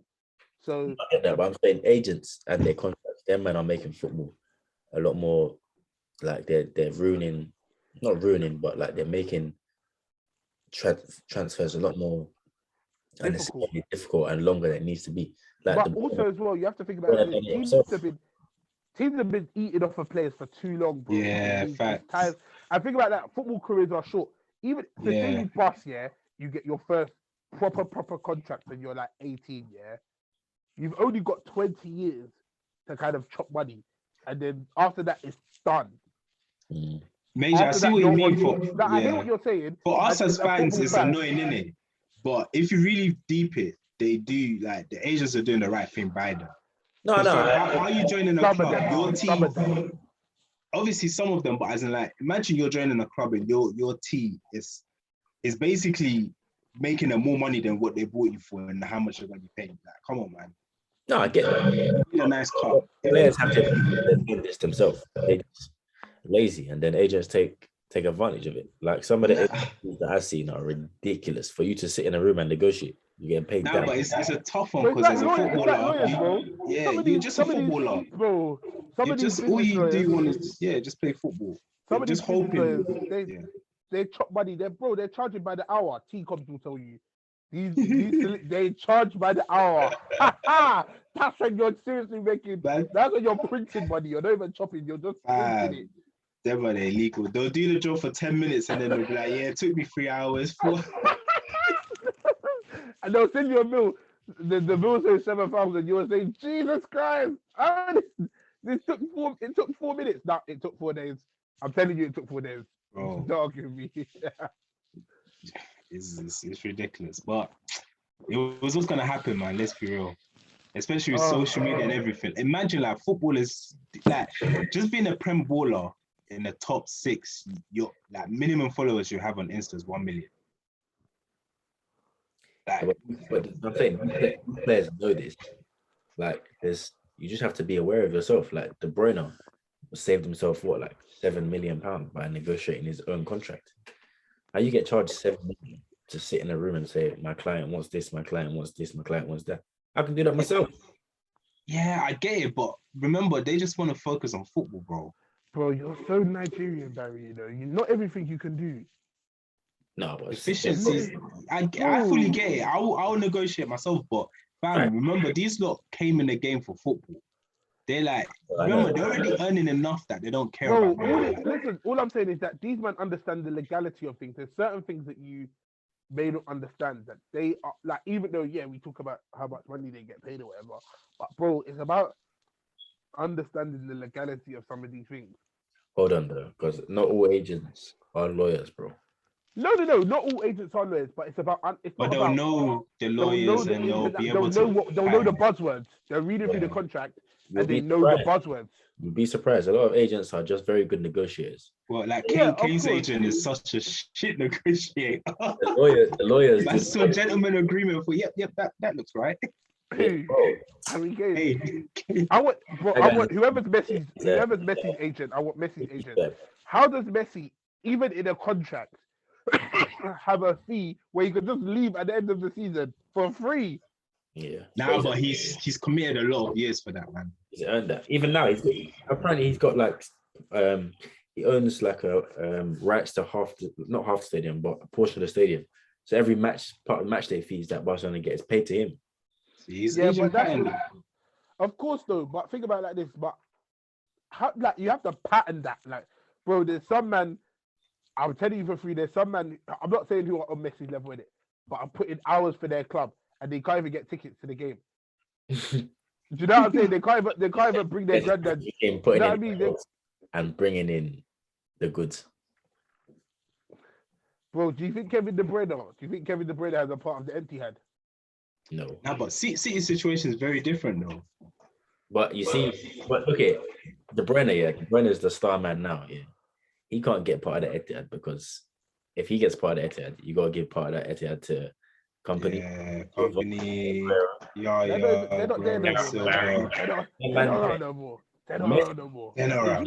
Messi and Messi alone is the only person that can even open his mouth to ask for stadium rights. There's a couple other players that Barca, I was gonna say, bro, don't say that too loud before Xavi and Iniesta. I'm Bro, saying they're lucky. Like Xavi and Iniesta, yeah, them man can Xavi and ask Iniesta, for Busquets. stuff. Barcelona is lucky that they're humble. Forget, Messi's not I humble. wouldn't even include Busquets in that. Xavi, Oh, come on, Iniesta, man. How can you not include Busquets? Xavi and Iniesta. That Nah, I know midfield about three- PK. I'll say PK then. Not even PK, bro. Xavi, Iniesta, and maybe Carlos Puyol and Dani Alves can make noise about stuff. And Busquets, if you're playing Dani Alves, you have to put Busquets. Bro, that midfield three, I'm talking about a trio, yeah? In terms of, I can't even think of a trio that's even, I know they were one of the best trios to ever play football. not would- one of, not The one best, of. bro. That's The best. I would that's stand the by what best I've midfield always three. The best, bro. I always stand by what I said. Busquets' job was far too easy. He was, of course, Major, look beyond it. Jesus. No, but bro, He listen. made it When look he got the easy, ball, bro. he was the instrument. Like Bro, his tackling, this guy, understand. his timing on tackling.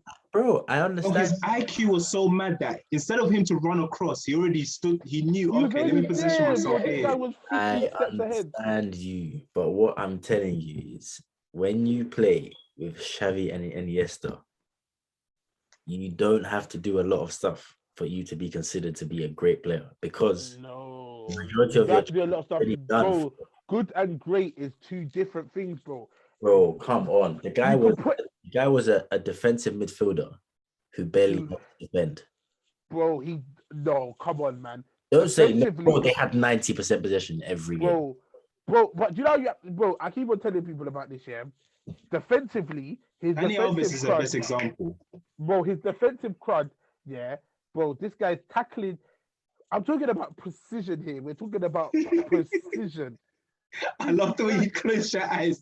This guy imagined what he done. Bro, I'm thinking the times that I'm watching, he had no right, bro. This guy, how he even moved on the pitch, it was just Rolls Yeah, Royce. I love it when he His- just his splits, like tackling. just rolls it back. Listen, Oh, I put him up with some of the best DMs, but I think there's DMs that could have been Busquets level slightly higher in that Barca team. Busquets is the best DM. Give an example. Ever. Xabi Alonso. I Didn't agree have with the- that. Didn't have the tackling. Didn't have the tackling. Bro, you can't say that because Busquets weren't even getting in the Spanish team because of Alonso. No, but that's because the Facts. tactics that Spain was playing at the time, bro. It was Barca. No, it was Barca tactic. No, but hold on, wait. It You was have to Barca remember tactic something with as well. Dash of Madrid. You have to remember something as well, yeah. Before the tiki-taka Spain that we knew came in, right, and they had Alonso in, right.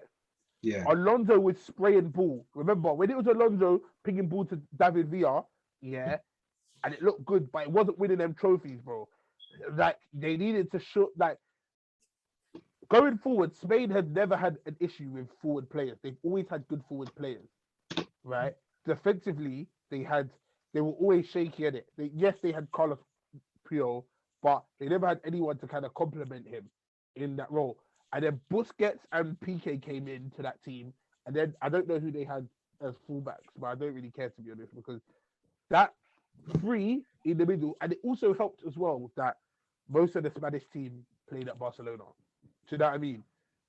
That obviously helped, but Busquets' understanding and reading of a game, bro. In terms of DMs, like defensive midfielder, I'm talking about defensive as well as on the ball, bro. There's no one comes close, man. Right. So you think he was better than Alonso, bro? I was with you too. He said No, I don't think. Wait, what are we talking at about? CDM. At CDM, he was better than Alonso, but at Nah, CM, Alonso, bro. In terms Alonso's passing range, there's only two other players that are better than Alonso passing wise, and that's Xavi and Iniesta. Do you know what I mean? Alonso had to do more CDM work than Busquets. That's what I'm saying. I'm saying at Barca, yeah, because they played a possession game, which was so high. Busquets didn't have to do a lot of defensive work. Yeah, because It was like his tackle percentage is very high because he had like 1 or 2 tackles a game, and then his passing percentage is so high because all he has to do is pass to Xavi and Iniesta, and Bro, then man, but you're talking about the dribbling. bro, come on, man. Bro, CDM, how many Xavi and assists Iniesta would he make got like CDM? 300 passes a game each. Busquets would have. you can't say he's better than Alonso, man. Alonso's doing the CDM job better. I don't think And he's better than he's- Alonso at CM. I think Alonso is one of the best CMs, like probably in terms of world football at the time. There was a time where he was definitely in a conversation to be the best. But I think in terms of CDM, right, bro, we're talking about a man here. Even his carrying of the ball in transition. Yeah, no, I agree with you. Oh, come on, man! This guy was Carrying off class. He was like an man. art. He was like majestic with it. Bro. the ball. He was bro. There was times that he was dribbling, bro. Don't tell me when he used to do that little double turn, and then he just and then he would just. That's and then the pitch opened up, bro. And then carrying the ball, bro. and then he carried The the ball. guy, I've never seen the man run more than 15 yards in football. Oh, come on, man! You're capping.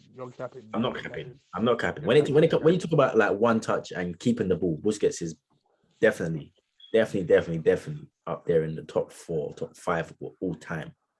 But when you play with Xavi and Iniesta, you're instantly in amongst the top 10 in the world because your job is so easy. Mascherano was playing DM for Barcelona. He had no reason to play DM for Barcelona, but he looked very good for so long because he played with Mascherano. Yeah, he played with Xavi. Bro, Mascherano played. I saw he played DM in Liverpool. Yeah. Yeah. He He went to Barca as a DM. He was all right. No, he was good. Like Mascherano I'm could talking do about, both. bro. Mascherano is not a bad DM in it, right? That was a good DM. Busquets came in and forced Mascherano to play centre back. Listen, you see Busquets here. Busquets is for me, similar to Pep. And I think that's why he played a lot of the games when Pep was there. And that trio kind of cemented his place in. Yeah, because to be fair, Yaya should have been playing over him. Exactly. If we're being honest, because we saw what Yaya was doing Prem, like he should have. And because Pep didn't like Yaya, that's the reason why. I can't lie. Like He's got a point. I'm actually deep in who was on the bench. Yaya should have been playing. You see the thing with Yaya and why Pep didn't like him yet is because Yaya could carry the ball and drive forward with a team. Pep But was racist. That's why Pep but only had. forget even the racist issues. Yeah, Yaya could get a ball from Xavi Iniesta, see a space and run into it, and drive and carry the whole team. It could lead to a goal, but that's not the way Pep wanted to play. Busquets would see that space and would choose to pass every time. Every single time he will make that pass. Because that's how Pep likes it. I think even Henry was saying it once because Pep was telling him play white lights, stay white. And he switched with I think it was David Villa, and then they scored, but Pep just benched him straight away. He just wanted to follow his plan. Even Sunday he was doing it better than like just stay wide, like don't use that wing. My point: if Rodri played at Barca now, he would be very good. Fernandinho. Stop. Bro, Rodri does exactly the same thing for Man City that Oh, Busquets. don't you dare. Don't you dare. That's a blasphemy. Don't you dare even say. You're Don't telling put me- Rodri and Busquets in the same sentence, please. Bro, That is what Rodri does for Barcelona is what Busquets does for what Rodri does for Man City is what Busquets does for Barca.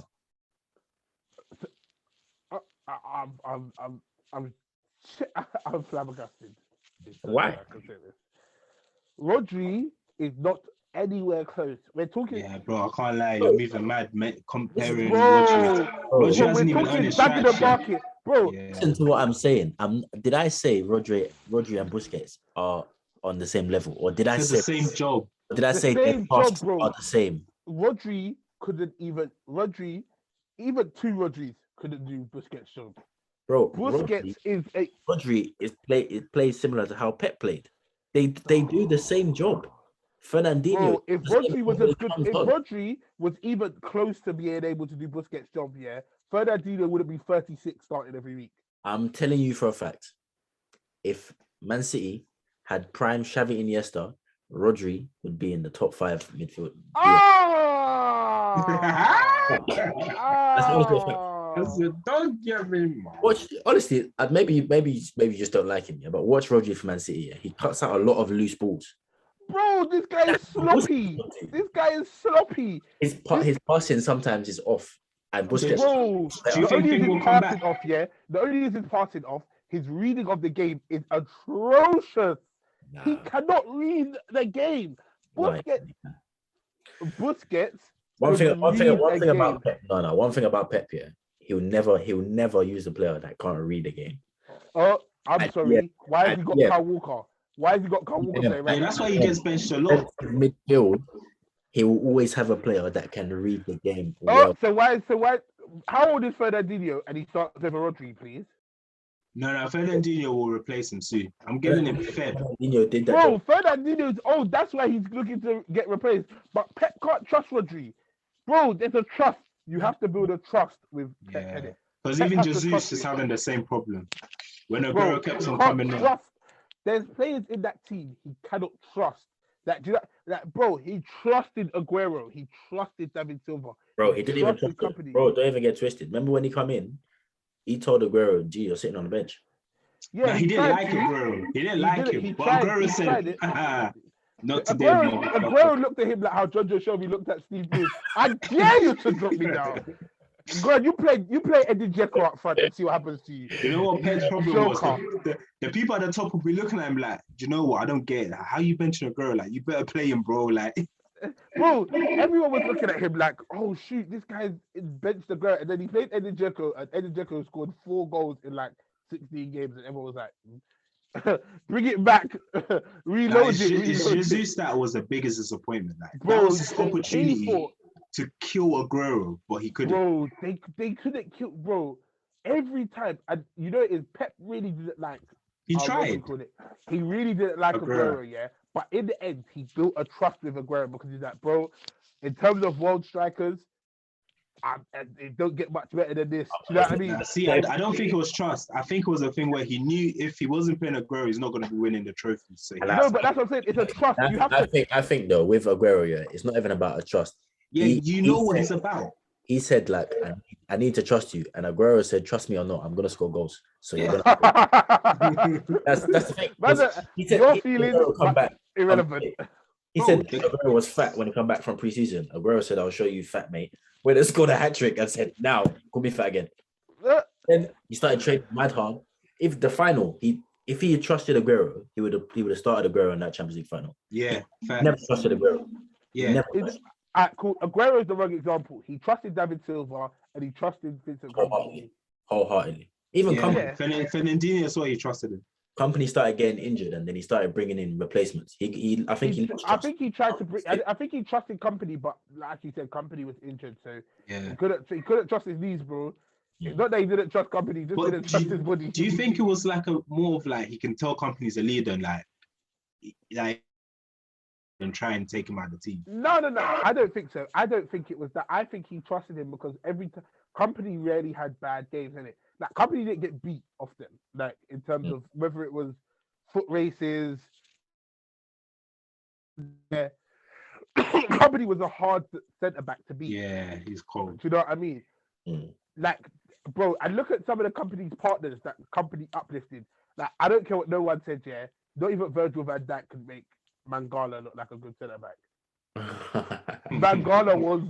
Do you know how I talk about concentration? Yeah, and you might hear me talk about concentration. Even Mangala, you're talking about Mangala.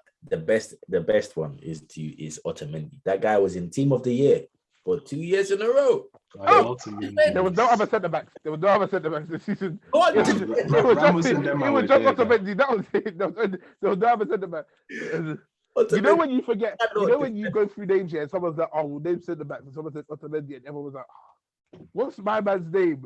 I can't think of. Oh, what's his name? He plays with. Oh, flip! Just write down Otamendi, man. Shit.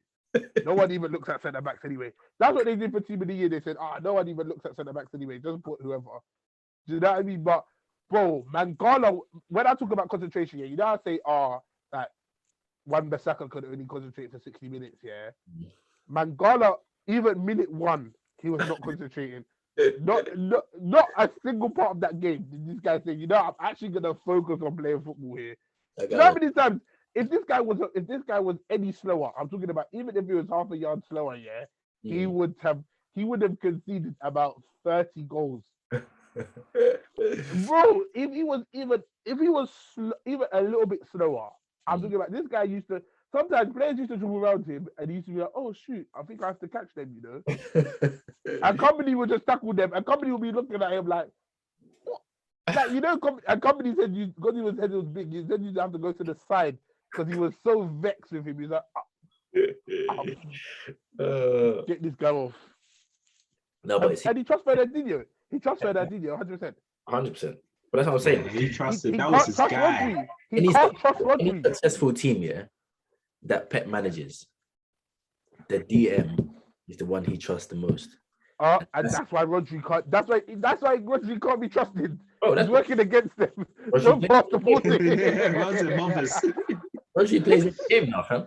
He ain't getting dropped. Yeah, but because Fernandinho is 36, bro. He would have bought a replacement, bro. He would have bought in a replacement. He handpicked Rodri. He trusts Rodri. Yeah, he thought Rodri was gonna be. When you think someone's gonna be that guy, and then they come and it's not as advertised. Bro, if Pep didn't trust him, he would have gone. Remember Nolito? But who else could he get though? Remember Nolito? One good World Cup, Pep said, "Yeah, that's the guy." He came in for 2 sessions. Pep said, "This is not the guy." Who's that? Nolito. Oh, do you remember him? Fam, Pep said, "Yeah, not like he was whack." Maybe I was shopping on the wrong website because this is what I'm saying. Pep tried to, like I said, every chance Pep got, he tried to replace Aguero, and every time he said, "Yeah, nah." But you know what I feel like? I feel like the change room didn't let Aguero down. I feel like Pep could have been in that change room and said, "Kun, I don't trust you. Sergio, you're just not the one." And every player would have said, "Pep, you need to shine that top of the head because I think you're getting a bit of head loss." I think they all knew, but they just wanted game time. Let's be real. It gets to that, like if you're not Aguero level, it's kind of, and Aguero's getting dropped, you can't really talk. Like. bro. Look at Sterling. If you Sterling's think getting about it like dropped. this, yeah, it's not even that. If you trust David Silva and you know David Silva's games are like David Silva is a pass man, 100% pass man. Yeah. Bro, you're looking at bro. If I'm David Silva and I have to look at Eddie Dzeko or Gabriel Jesus, and you just think to yourself, these fucking bastards, they can't score anything. Dzeko was a goal getter. He wasn't Aguero level, but he was a goal getter. He's like He's a goal- a but- Giroud, man. They'll get you 20 goals. Oh, that's clicks for T-Coms because Yeah. that's exactly who he is. Eddie Dzeko is a Bosnian Jew. Yeah. Fact. They're the same person. Same, Bro, they're fam. the same guy. No, Ah! I think Dzeko's a bit more. Nah, clicks. Man. Nah, it's just It's because he's gone to bigger clubs. That's literally it. Bro, And it's because Dzeko did his dirt in Italy. He done his dirt in Yeah. Italy where Dzeko will the average age of defenders is 48, bro. but he'll guarantee you goals, bro. Giroud can play tournaments and not get a shot on target. Nah, but But think let me tell about you it, fam. something, When yeah. you go Italy, like you can do well. Look at Lukaku in Italy. Look at him. All I'm gonna say is this year is that I can't name Now. you outside the top six. Nigga yeah, hasn't I changed- he can't hasn't name changed. you- Mm. T-Coms, No, I shouldn't Lukaku- talk about that. Lukaku has he was saying stuff like with his diet plan and stuff. A lot of things changed and it made him a more efficient player in Italy. Rubbish. It's because it was in Italy. It's just fat, bruv. It These, can't- these man Bro, play a high You know what the line, man just run can't behind. say, yeah? Listen, let me tell you something, yeah? As a big person, yeah, I'm telling you right now, yeah? As someone who, bro, I'm not slim. I like food, bro. If someone put food in front of me, I'm gonna eat, bro. I'm gonna eat. I'm happy. Lukaku is lying to himself, bro. He's like, I was just in Italy and they changed my nutrition plan. Bro, in Italy, they told you, bro, you fat black bastard. Yeah. Get yourself in shape. That's what they did. They said, you fat black bastard, get yourself in shape, or we're sending you. We're sending Oh you. my Well, God. when they're throwing bananas at you, we will catch them and throw them at you as well. No, but And if then you they, look at Italian players. Them man last long, you know. Them man because the like league of the, have you seen how slow Italian football is? but forget that, bro. Forget about the pace. In terms of professional football, yeah, these men have longevity in them. And that's because of the way they look after themselves. In England, you have one ACL injury at 23 and your career is going down. But Nah, but also, Prem bro, is you have so to look about intense though. the Italian's intensity of the league. slow. Bro, I get the intensity name an Italian outside of Italy that's done well. outside of Italy. Do they even leave like that? Zola. Zola was about didn't Zola retire at like 26? You walked into that one. Oh, Zola and the Canio, them two brothers, are they even Italian? Bro, Wait, let me find you some players. I can't think right now. Let me find you some players that did well. Balotelli, that guy was a disaster. He's Ghanaian, fam. Don't count. He was just eating broad Brother. eggs. That was his problem. Nah, guy was- Balotelli done his thing. What? Actually, do you know what? Major, he won them the Prem.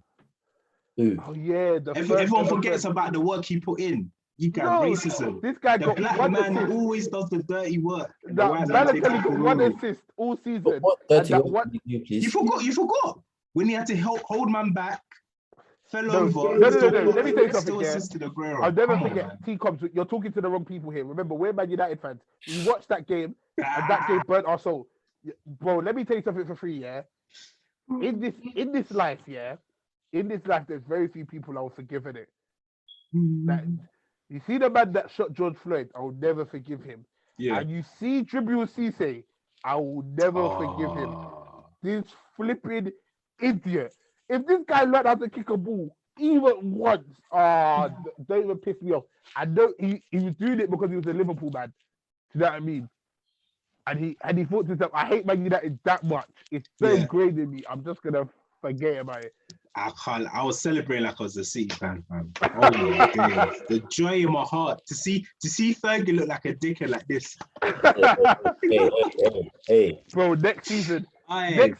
you know what? Yeah, that was good for you that you clapped. Because Priceless. what happened next season? What happened? Fergie said, We got. Fergie said, you know what, Arsenal fans were playing on our downfall. They said, watch this, Robin van Persie. Do you want to win a trophy? Let me not even talk about that, man. Anyways, But yeah, Balotelli's done his thing though for Man City. Balotelli was okay at Man City. Bro, just that alone, not okay, bro. He was good. No, Let's no, not say no, okay. no, he wasn't. He Bro, wasn't. I he don't know what wasn't- else he done. To be honest, I can't He tell you what else he done. he had moments of brilliance, but as a whole collective, he was okay. He wasn't great. He should have been a lot better than he was. I wouldn't Like say. I said, I can't tell you what else he done. So I can't really comment. Nah, I he don't know. scored. Other He than- did score a lot. I think apart from Aguero at the time, he was like their second best striker. I like, bro.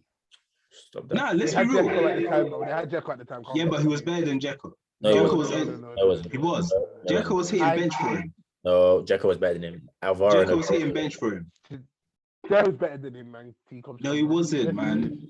He was fam. You're acting, bro. The guy never Bro, missed. I a know pen. he's Ghanaian, so I know you're trying to defend No, him. listen. No, he was fam, he was adopted. He's not Guardian, man. Forget the missing the guy. He was a maniac. He was actually just a See, you're letting maniac. his attitude cloud what he done. No. He was a Attitude good of football a player, Professional but player. his attitude messed him up. Yeah, it messed him up. But what I'm saying is, yeah, He wasn't better than Dzeko. There's never been a period in this time. There's never been a period of football where they've both been active footballers where Mario Balotelli's been better than Edin Dzeko. Apart from when Balotelli was at Inter Milan. there you go. Nah, not even then, man. I just think No, Mourinho knew how to. I can't lie, he hit heights when he was beating Germany, like scoring bangers for Italy against Germany. And that Balotelli had like a good peak for like Do you know what? Euros and I then think- just went back. I down. think Balotelli's a moments man. He is, yeah. Like you'll look back at his highlights, and his highlights will be banging, yeah. But then you'll forget about the times he tries to backkill goals from like 25 yards out. Do you know what I mean? And misses. And then he says, "What did I do?" win games. Or the times where the But times where he's moments looking win at man, games, bro. no, bro, but Edin Dzeko was He's consistently right, he's coming right. off bench and scoring. Moments do win games, but consistency wins you a league. Bro, But wins you trophies, bro. Not part of Consistency the wins you consistent trophies. team that won them leagues, boy. Let me pre his stats because all I'm saying, if a man went on the floor and gave Aguero an assist to win Prem, I think me personally, That's about one assist. Yeah. Bro, he had Bro, one that's- assist all that's- season, bro. Come on, man. Look One at, assist all look at the season. 38 games that Man City played. it's the same way these man big up Torres at Chelsea for Champions League, bro. Bro, Okay. but True. they shouldn't. That's Chelsea fans. Every other fan realizes that Torres was wank at Chelsea. Fucking Yeah, dreadful. they knew he was, but he won them. He helped them win champs, so it cleared everything. You know what? I can't lie. In football, we got Yeah, to have football fans are these- big. when you have Scored- that scored that goal. one move that wins you a trophy, But he it scored just that clears goal. all your bad. Yeah, all Balotelli your didn't bad- score that goal, bro. Aguero scored the goal. He scored it, but bro, look what he went through to give it to Aguero, man. Ask any Man City fan, what's your fondest Do moment you at know, Man City? do you know what I did? It's because Aguero? he's black. It's because he's black. That's why no one Oh, remembers. The yeah, fact he's black. He had to do the dirty Yeah, work Idiot. He's not that he's black. He's an idiot. That's why. for what he's done for He's Aguero. a mongoose. He's a fool. He's not because he's black. He's a fool. You won't say it to his face, fam. I'll say it to his face. The guy was. He'll fuck you up. He could fuck And he the black banged for man. Italy as well. He was an idiot. The guy, he didn't think like a professional player should. He thought like a child. Now, Major, I can't lie. I found him very entertaining, man. He was very Of course entertaining. he did. But But he he's- didn't play for Arsenal. He Entertaining. didn't Yeah. play for Arsenal. If he played for Arsenal, Jacob Jude be screwing. Do you remember He was jokes. he was fighting flipping Yaya and Yeah, why always me? what are you doing? This guy was beefing everyone. This guy had a scrap with everybody. Joe Barton, fam.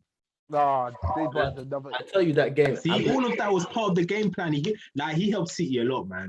Listen, All of that, getting man sent off, everything. that first City title, I blame Joe Barton, and that was his fault. I swear he played for Man City before. He had allegiance. He probably had a bet on Man City win the league. Nah, apparently he tried to smash up their bus afterwards as well. The man was on crud.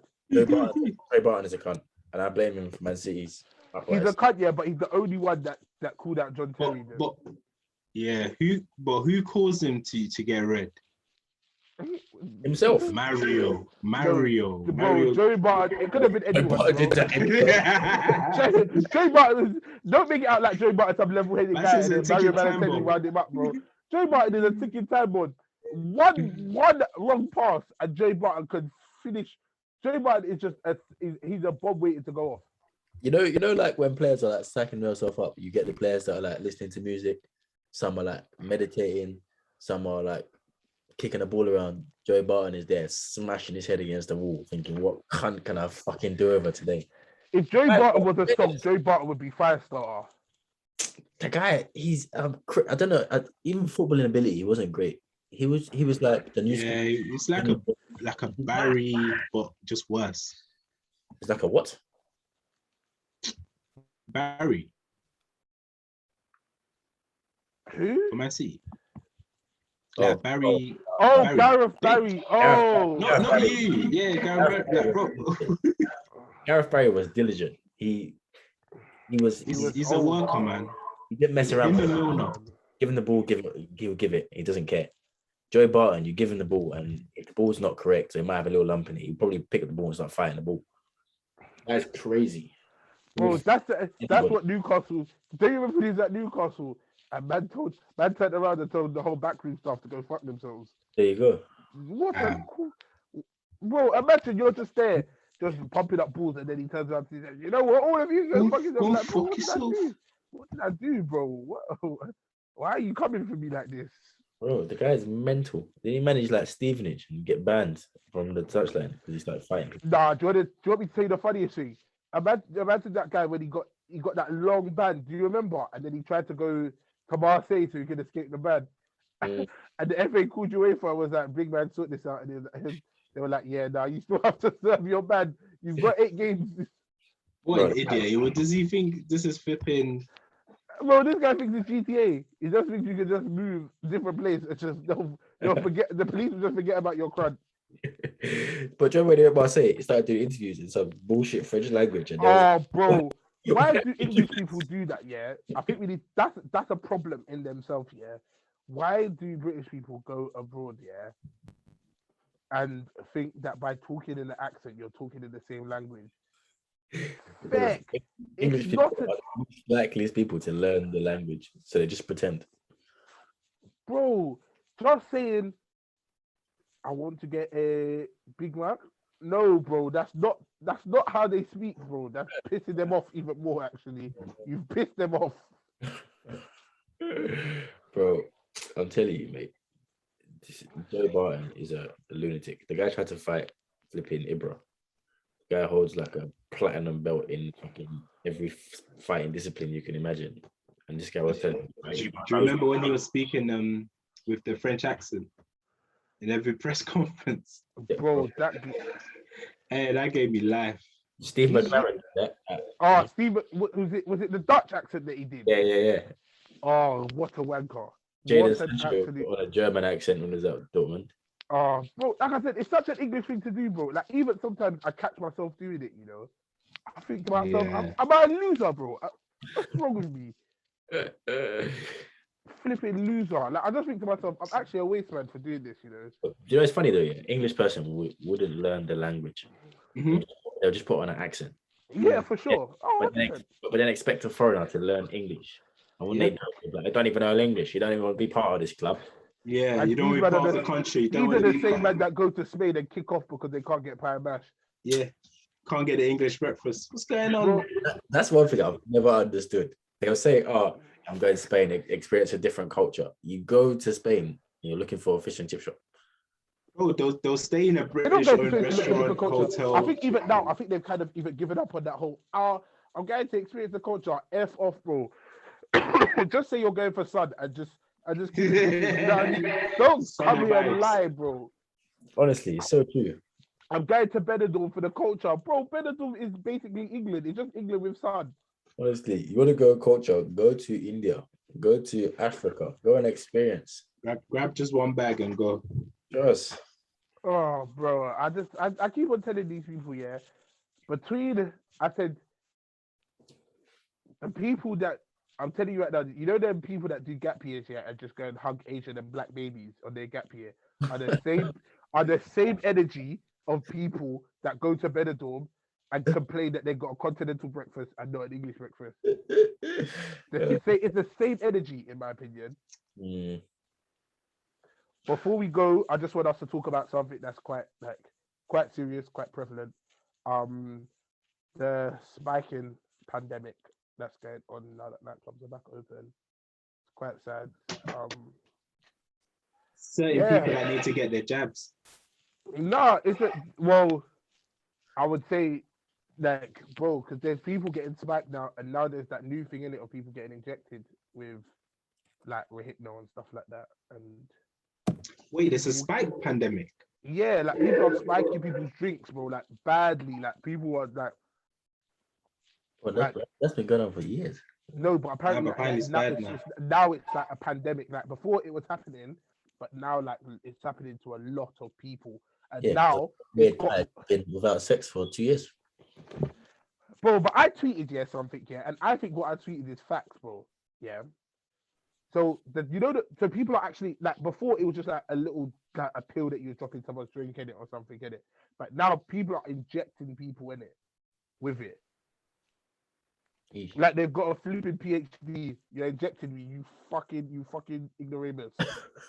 you flipping disease spoon. If you inject me with something, I'm fucking you up. I don't care. I don't care what the situation is, bro. If Mhm. you don't have a PhD or didn't go to uni for 6 years, don't inject me. You flipping. Am I cracking? But I tweeted, yeah, the price of like injection Rohypnol plus the canisters that come in plus all the equipment cost £100. Now you have to be an absolute sicko, yeah, to spend £100 on that instead of, bro, for £100, yeah, you can go to a bee house, half an hour with a lady of your choosing, £60. Subscribe to a girl. You go on Insta, see which girl you like. They probably got OnlyFans. Some to their OnlyFans. Cool. What's that? £20. So you're at £80 now, and then you can still chop munch £100. Yeah, But Uber instead, you Eats. took your £100 and bought it on injection equipment to then pay to get into a nightclub and inject women. You're the Z spoon, man. Just go and finish yourself, man. Just go and finish yourself. Honestly. But I feel like if that's a pandemic, once they start cracking down on actually making arrests and treating it as like a GBH, you see that pandemic will quickly finish. Nah, Yeah, man, but it's there's tricky, sickos innit? everywhere, man. Why is it- There's what's- sickos everywhere. You have to catch them. The problem is that in nightclubs you have to catch people in it. Yeah. Like I'll tell you a true story in it, and this is from when I worked in a nightclub in it. So I wasn't even a bartender at these times. I was a bar back, right, which is the guy who collects glasses and flipping. Do you know what I mean? That I wasn't. I think I was doing part bartending, but this particular night I was a bar back in it. Mhm. Now, this girl, she was kind of like she was dancing with this brother in it, but it looked hella awkward. But you see that in nightclubs all the time in it, like girls kind of half dancing with brothers, but they're not really feeling him or whatever. Anyway, she turned around to me and she was like, "Oh, I met this guy on Plenty of Fish, but I'm really not feeling him. Mm. Can one of you Mm. not like? Can one of you not get him away from me or something like that?" And I was like, when someone says that to you at a bar, you have to ask them like, "Are you in danger? Like, do you feel in danger, or Yeah. like, is it like a just look, you're not into it kind of thing?" And she Mm. was like, "I just get a bad vibe from him. I just get a bad vibe from him." So I went and told the bouncers in it because that's obviously I'm a bar back. I'm not a bartender and I'm not like I'm not anything special in it. So I just told the what do you call it, the bartender.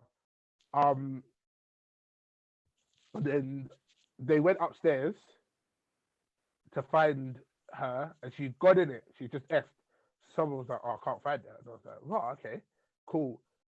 Usually after work, I usually stay, bust jokes. Do you know what I mean? Mhm. But Yeah. I just something in my mind was just like, you know what? Yeah, I'm actually just gonna go home. Now I'm actually just gonna finish up and go home. Mm.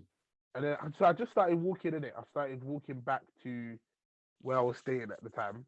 And where I stayed, you walk through like this field in it, like not a field, but it's like a greenery in it. I went uni in Cambridge, so there's like just a greenery, and I seen the girl in it on the bench, yeah, with the brother standing over her in it. But I don't know what the brother was doing. But I was like, hey. And then as I said that, homeboy took off clean. Wait, he ran off. He ran up. I was Nah. like, what the fuck? Anyway, this girl is zoinked. Like I'm talking about her eyes are rolling to the back of her head, everything. I was like, wow, what's going on? I tapped her and I was like, you're right. bro, she got up like a ghost, bro. She got up like a bat out of hell. Get the fuck off of me! Don't fucking touch me! You fucking this, you fucking that. I said, first and foremost, I'm black. So if anyone sees this, Yeah, it's long. It's this long. is a case, and I haven't even done anything. But then, yeah, she got up and she tried to walk in it, and she just fell, like she collapsed, hit the deck, bang. Even her head hit the floor. I was like, oh, I can't even. So I pulled out my phone and I called feds. Yeah, the feds were like, cool, be there shortly. And then in my head, yeah, I thought to myself, feds are gonna show up here, and it's just gonna be me and her, and she's gonna turn around and she's gonna be on this whole he fucking tried to touch me thing, and I'm just gonna be like, nah, bro, that this is F. So I asked her her name in it, and she was just like, don't fucking talk to me, don't fucking talk to me in it. But I seen her phone on the bench in it. So I just grabbed her finger and I put her finger on the phone in it, and I unlocked her phone, and I just went into like her, like the last thing that was open was like a group chat, like a WhatsApp group chat in it. So I clicked on the group chat and I clicked call, and it just called everyone in that group chat. I think there was like 6 of them. Smart. I just called all of them one time. So I was like, hello, hello. I was like, yo, like my name's CJ. Like I found your friend passed out on this bench in it. So my brother was over her. I said, hey, he dashed off. And they were like, right, where are you? I told them where I was. I said, I called feds and I called ambulance. Cool, hang up. This brother got there before feds in it. But the brother looked a bit, when I said it, I was thinking, this guy's going to think I'm on some crud or whatever. And she was like, he tried to take me. He tried to take me. And she was like, no, it's not him. It's not him. And then she was like, it was someone else or someone else. Yeah. And then he was like, like, thank you. I kind of gathered then as well, he was gay as well. And he was their flatmate. So he was like, I was like, all right, like, not in like a bad way, yeah, but like, if this guy was at some head, like, he was a bit head-headed, I was thinking, if this guy tries to bang me in it, like, it's going to be very awkward. Then the feds are going to come to a fight, and he's going to be defending the girl who's passed out, who's saying that it was me, but it wasn't me. Yeah, then it would I was just... like, this is a mistake. This is a big mistake. So feds came now. I told them my side of the story.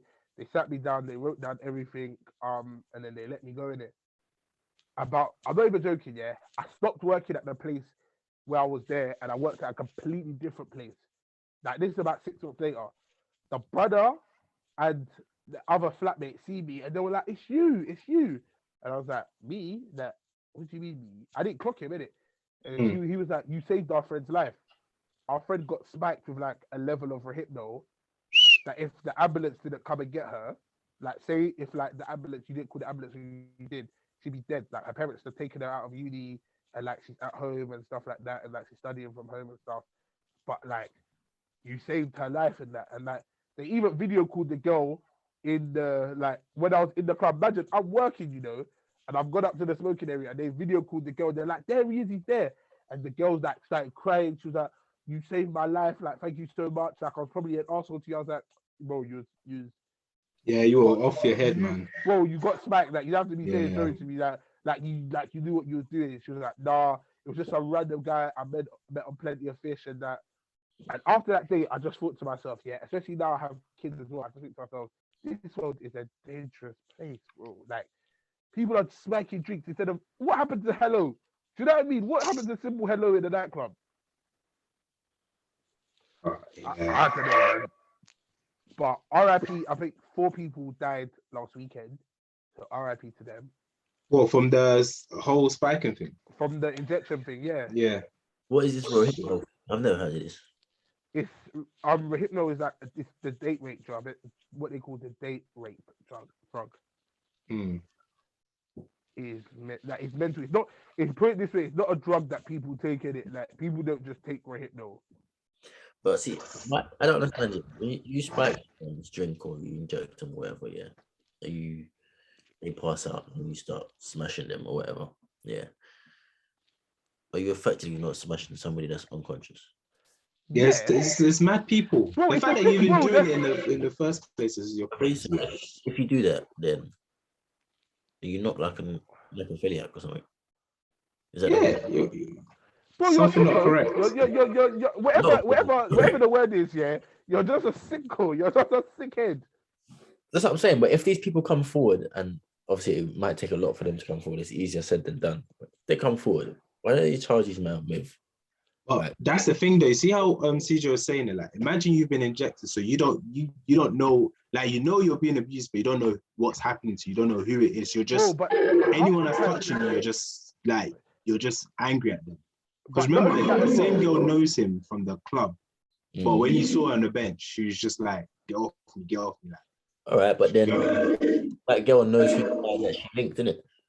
yeah, but she knows his face. But think about it like this: yeah, 90% of the people that get like drugged is from random people in the club, and then they just stalk you afterwards, innit? You Mm, know what I mean? So they kind of like that's how they catch you. They'll mm, stalk you afterwards, innit? Like they'll put something in your drink, you'll be moving all bad, and then they'll by the time you're out of it, they're like, "Oh, come with me!" Yeah. So they drag you up the street. Next, thing you know, they throw you down a dark alley, do their business, and then cutting it. mm, Do you know what I mean? It's not. It's usually people. It's not usually people you know. Like obviously, this brother obviously must have done his thing, but he's on plenty of fish in it, so they can try and go through his profile, whatever. But the likelihood is he's probably not even using his real name. mm, So to even get that far is a bit of a mistake, isn't it? mm, But then, like, it's just difficult, man. It's like it's like there's no murder weapon per se. So like, you know, in murder there's like a weapon or something. mm, The only thing you've got is the drugs that are in your system to prove that you've got spiked in it. And mm, then in a nightclub, there's hundreds of people in it. mm. And if you're off your head and you don't know who you like, you can point that person out so you can get like a kind of clear video. But have you ever seen videos? Have you ever seen CCTV in nightclubs? Mm-mm. Horrendous, horrendous. Bro, nightclubs are obviously so poorly lit. You can't see who's about, who's doing what. So Mm. it falls on the job of security and bar staff to kind of clock these people. But bro, it's difficult to clock them, bro. It's difficult to clock yeah, them. but as security and bar stuff, you're already busy trying to serve people and making sure like everyone, like, Yeah, do you know what I like mean? I No said, one's it's fighting, difficult. no And like I one. said, bro, you think you could, like, you could be right next to your drink, yeah. All it takes is you to see a second, Yeah, look, like, do that. Bloop, someone drops something in your drink. Next thing you know, you're sipping on your drink, and like, there's a couple other stories I like, obviously, for working in bars and knowing people of like spiking and stuff like that. I don't feel comfortable telling everyone's story in it, but that was a story that happened to me. But yeah, man, some of these girls, some of the spiking stories they have, yeah, like they get spiked, and bro, they'll say to you like, I didn't go out, like I went out with me and my girls, and the next that I goes, I drank my drink, and the next thing I was in A&E. You know what I mean? That's the very next thing I remember was I was in the club, and it's like I blinked, and I was in A&E. yeah, I think clubs might have to start treating drinks like when you go KFC and McDonald's, man. Get that lid over and put the straw in. Mm. Yeah, If it still gets out of hand, then I think you might have to get to that. no, I think some clubs have already implemented that. Some clubs have already put like film lids over their drinks because it's happening too much. But then now the injection thing, bro, even if like nothing fucking adverse happens to you, bro, you can still get AIDS. You know, these men are probably injecting about 5 or Yeah, 6. the injection Bro, thing's mad. giving about five or 6 gal. Mm. That's effed. I just, like I said, man, I think the world is a scary place, man, and I think we've just been allowed out, man. Like, don't let people fuck it up. But If you're injecting people to try and smash them, then you need to be dead to broad. Damn, just pay for a prostitute, like. bro, I keep on telling people, yeah, but it must be the thrill of that, innit? Like, Yeah, they're tapped. It's true. I They're don't think it's What's the thrill of smashing? Like they're mentally unstable. bro, like, we're not gonna just- get it. Bro, we're not gonna get it because Yeah. I'll tell you the truth. It's just not gonna Not get gonna it. make Like, sense. you can't rationalize with something. I was that trying, is- but I can't. You can't. Like, it just you can't there's no rationalize logic. that because, bro, even if I was down bad, yeah, I'm never gonna think to myself, I've got 100. That's what I'm saying. Even if you're down bad, like prostitutes are there, like. bro, you could just go and beat Yeah. house. yeah, when I worked for ambulance service, yeah, we transported some criminals, yeah, and I remember there was one guy who was convicted of rape, yeah, and someone on the ambulance questioned him and said, like, why'd you do it, bro? It doesn't make any sense. And the guy literally said, it's like something in my brain. Yeah, see? I like the fight back. That's what gives him the turn on. Yeah, see? Whatever the accent is, it's the fight back. So, and I don't understand it, but if he makes sense of it, then you can see why he does it. I don't. Yeah. I can't even see what would make you want to have sex with somebody that is unconscious. Because you have it's about power. Power, yeah. Most of these things is having a power over someone. Bro, if you're having sex with someone that's completely like unable to like control their limbs or fight back or do anything, bro, that's a power over someone. I can do whatever I physically want to you. And like for me, that's not kind of, it's super disgusting. Like I couldn't think of anything. Even that, I don't really understand, because obviously I get that you're in full control, but for you to be in full control or for you to have power over someone, I just feel like you have to have something that they don't have in that sense. If that person And they do. has What you have no responses, what are you in control of? Nothing, absolutely nothing. of control of them, bro. You can bend them, shape them, do whatever.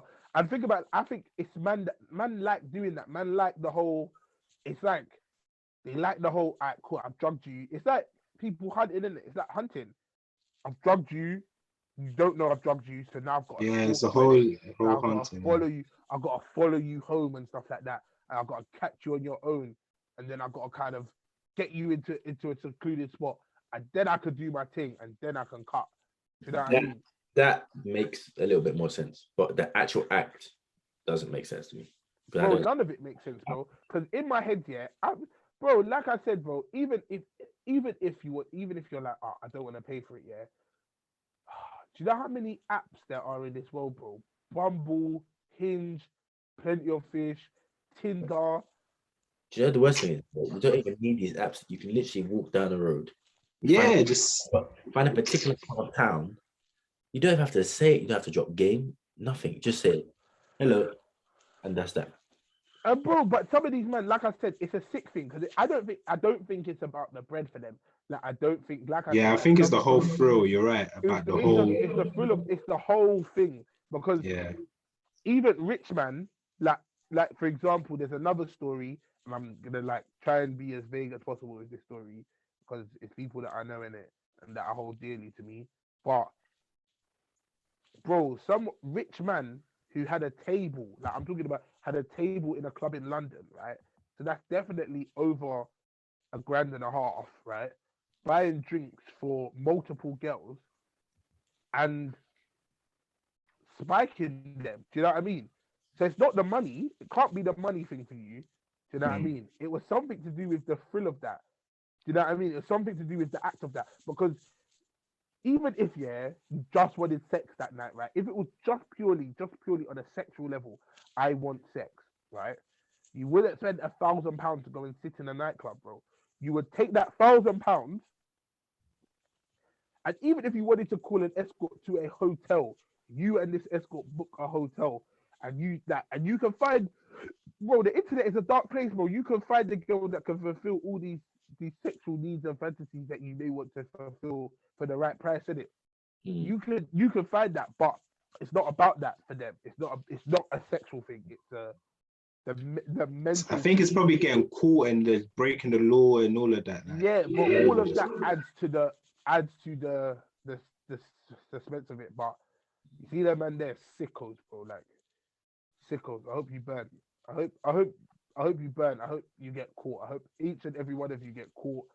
And if you're injecting someone's daughter or someone's son with stuff, and they don't like, bro, I hope you get fucked up, man. I hope you get punched up on road, get sent to jail, get put on the wing, and get fucked up again by someone on the wing. The man that do them things there, yeah. You know, the old kettle with sugar. Yeah, bro. But the problem is that the justice system either deems these people crazy and puts them in a loony bin for 6 months, or they'll go onto a wing and they'll get put onto special wing, so they don't actually do. But I always say, yeah, people always talk about, oh, people go to prison and become Like people go to prison with other drug dealers, and then how do you think they make their connections?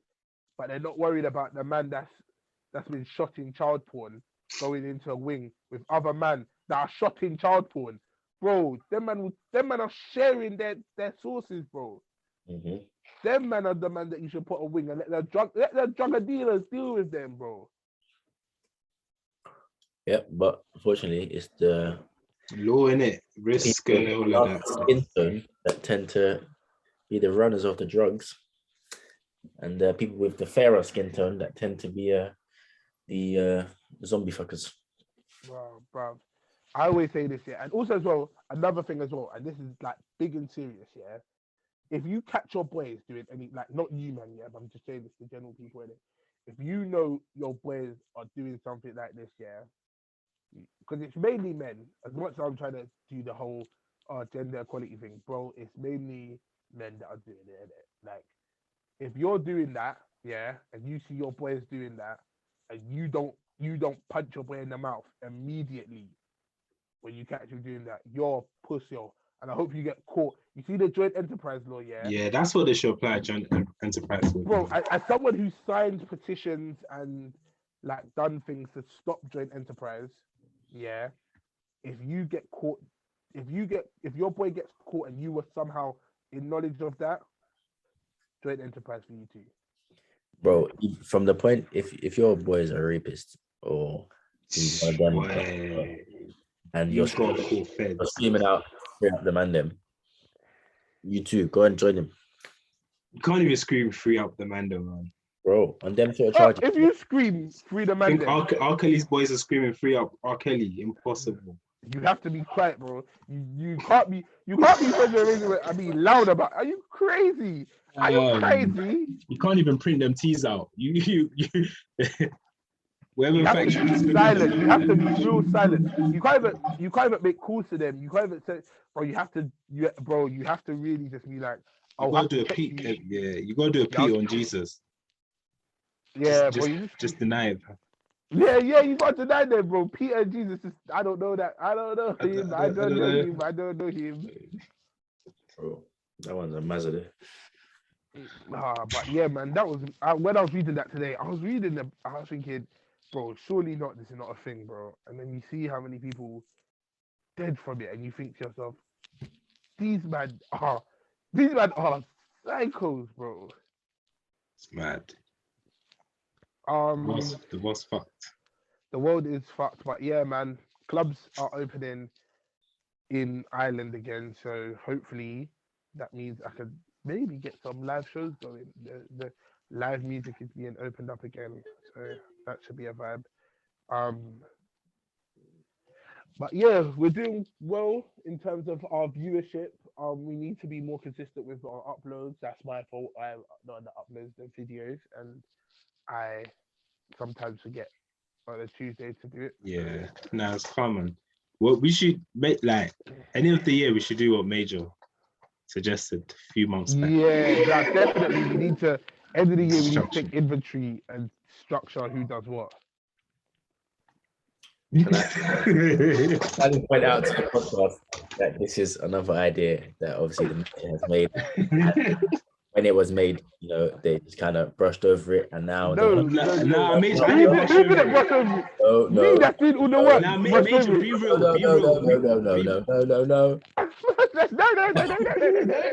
Now, now they want to reinvent it and pretend it was their own idea. Can we see listeners? Can we hear listeners that this was Major's idea from the very, very beginning? But In the beginning, I was in full support of it. It just never crossed the line. Never got through Parliament. can't be successful without structure and discipline. And these people did not listen to me. So, here we are, restructuring. Honestly, Hey, nah. this CJ geek is like Mike Ashley. Fuck it, Oh, no way. Don't ever compare me to Mike Ashley again in these days. You know how bad Mike Ashley is, bro. People don't. Bro, this guy's a tyrant, man. This guy anyway, but Newcastle fans Yeah. are rejoicing. I don't think you realize how happy they are. Even though they lost this weekend, they're still rejoicing. They can see it coming. They know what the future holds, man. They better Oh, hope they stay up. That's their first. That's their Yeah, first. that's a priority now, just to stay up. Just stay up. If they can stay up, That's it. It's fucked. next season Finished. is a flipping sideshow. They're building Super League, you know. Like they never gave up on it. They're just gonna buy all the Prem teams. Imagine, yeah, that's so fucked, bro. That's Super League done. Like they're just gonna buy all the Prem teams and then The Super League. Super League. What was the Arsenal final score as well? I think you have it. 3-1. 3-1. How you feeling about Arsenal nowadays? Arsenal seem to be on a decent run. Bro, it's one step at a time, man. One step at a time. We don't know what to do. Emil Smith Rowe is moving. Yeah, like Partey scored a header. Smith Rowe done his thing. Aubameyang scoring. Partey Yeah, scored. back. Arsenal gonna win the league. Wait, Partey scored. Yeah, he scored a header. Arsenal gonna win the league. Doneo's coming out with another song now, yeah. So there, edit you brought to their retirement. Hey, listen, I don't blame them, man. I was excited for him as well, but I didn't think Arteta would stay. That's what you didn't think, bro. Let me tell you something. Yeah, Arteta. I don't know. I can never make heads or tails of him. I can't tell if he's a bad manager or not. Bro, him and Oli are just fucking up our clubs. If we're being honest, like they're not like I don't understand. I agree with you. I don't think Ole has fucked up Man United. I think he's hit his ceiling, and that was the rebuilding. And that's what's fucking up United, bro. When I say they're fucking up the club, I'm not saying they're shit managers. What I'm saying is that's as good as you get from them. Like they're not top managers. From where we were in 6th place, I wouldn't say that's fucking up our club. I think we've just kind of stalled now at this point where we're like 2nd, 3rd at best. I just don't. Major, you're finishing 4th, bro. I don't know if you've seen how things are going. You're finishing 4th. Bro, you said if Leicester last year and we finished 2nd. No, I didn't say last year. We said last year all the other teams flopped. That's why you finished 2nd. No, at the beginning of last season, you said that we were not going to finish in the Champions League. That's what we're saying. No, that's what we're saying. We're saying last year you guys you finished 2nd because all the other teams. That's what you said That's afterwards. what you said before the fact. We couldn't qualify for Champions League, and we did. You told me, specifically, Tico, told me Arsenal will be back in the top 6. We'll be back in the top 6. And you finished closer to 20th than you did to... Brother, find this recording. Because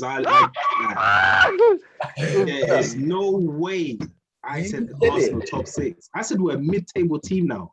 You told me you lot will finish in the top 6. No, impossible. I You must have been high that day. Man did a lot to finish top 6. the table. Nah, listen, these are my predictions here. United 4th, 5th. That means if they finish 5th, that means Leicester finished above. I'm saying Liverpool or City will win the league. Chelsea 3rd. It's a tricky one. Yeah. I don't think Chelsea have got the staying power. They don't need to. They have a good defense. No, they don't. Yeah, Chelsea did. Bro, how can you sleep when they got clean sheets, bro? Like, No, man. When it comes to defense, I know CJ that he hasn't got a clue, mate. Let's just leave that. Oh, did you know? I knew you couldn't go the whole episode. I knew he couldn't do it. They're gonna hit. I'm not even gonna mention names, but come to defense. T-Cobbs. Did you see the WhatsApp chat? T-Cobbs, are you off WhatsApp? Yeah, I read it. I didn't even want to say anything. I didn't listen. Let me tell you. I watched what Maguire done, and I couldn't believe you're trying to defend him. Do you know when defenders lose the ball because someone comes beside them or behind them? How is it Donny running in front of you? All right. I'm going to say, hold on, wait. Let me speak. This is what I'm asking for. Let me talk. Let me just tell the listeners, yeah. No. Let me talk first. No, what you're going to do. Major, I don't know how he's defending him. This is illegal, bro. You just defend Let me talk. Don't worry about the player. Electrics in front of you. How are you not? Let me talk. Go and Let me explain say it. what I want to say, and then maybe if I say the words, you'll hear it better. And I'll be reading it, right? In zonal marking, yeah, you're marking your zone. Now, world-class defenders Wait, in wait, terms of pause. whole. Yes. You said in zone marking. You're marking your zone. Yeah, bro, you're managing your zone. Let me finish, right? Let me finish. Let me say what I have to say, and then you'll Right. understand, right? So in zone marking, you're managing and marking the zone that you have been assigned, right? Now, top level centre backs, your Virgil van Dijks, your Marquinhos's, Yeah, the your Porter. Sergio Yeah. Ramos, they are able to not only manage their zone, right, but they don't get bogged down in just their zone in it. They're kind of watching the game. Do you know what I mean? They're not just like following orders blindly in it. Like they're not like this is just my zone. This is what I'm gonna do. Right. Mm-hmm. The job of a man marker, right, is to mark the man. Right. Is to stop your man from having an active role in the build up to something. So, for example, in the Leicester game, one Bissaka was marking the brother Daka, innit? Mm-hmm. He was marking him, man, marking him. Mm-hmm. He was marking him. Was Maguire ball watching? Yes, he was ball watching. Mm-hmm. Is the goal his fault? No, because the person who was assigned to mark him didn't mark him. In that game, in the game midweek, yeah, the same thing before the goal happened to Lindelof. The exact same thing. Luke Shaw was marking the same brother. Lindelof was watching. The brother got in front of Lindelof. Luke Shaw wasn't marking him well enough, and the brother missed the header. Do you know what I'm saying? But if he'd have got his head on it, it would have been a goal. Do you know what I mean? It was almost a repeat. Now, am I saying that Maguire is faultless in the goal? No, but it's not his fault. Luke Shaw is not. Wait. You just you contradicted yourself. No, it's not. No, because there can be people that play a part in why certain. Yeah, things so have happened he played a part in it, so he's not he did play a faultless. part. Yeah, But so I said, is he faultless? No, but he's not. It's not his fault. Do you know what I mean? What Major is saying is that it's his fault. The 2 goals that Major tried to put in is his fault. But my problem is not with the fact that Major is I saying didn't say it's his fault. What I'm saying, he holds the large percentage of fault. there you go. That makes sense. so he's Remember, a- he's the last line of defense. So as a hold on. remember how What Van Dijk my- does his my thing. issue is- He my cleans up issue is after this, yeah. people's I'm mess. I'm not saying that Maguire is great, yeah. What my issue is with this, and my issue lies with Major, because Major does this often, yeah. That's his personal. He often negates other people's mistakes, yeah, and this guy will message me, yeah, after Lindelof has made 3 bad tackles. Me? No, because this is what happened. Hold I'll tell you on. exactly. I'm gonna tell you. The other day, Maguire got a pass Nah, and he he did ran, mention it still. ran into the striker and they scored. And you said it wasn't his fault. And I negate. I'm gonna go on to exactly What how about this the Ian Nacho one? What about the one? Maguire that was his fault. that. I said that was his fault. In the group chat, I said that was his fault. 100% I said that was his fault. But hold on, wait. I'm going to tell you exactly what happened, yeah? Because you see what, yeah? Everyone thinks I'm crazy, right? On the 16th of October, yeah? Hefe added me, yeah? And I said, what happened? And then Major, as soon as I said what happened, What you say is not his fault. What you say is not his fault?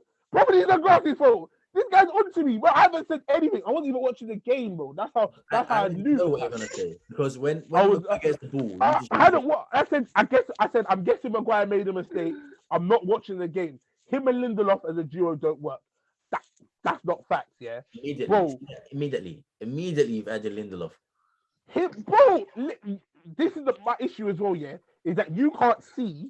You only see Maguire's mistakes, and then you'll say something stupid like Lindelof is on the same level as. Oh, you're smoking crack, bro. You're smoking snuff. No. You said Nah.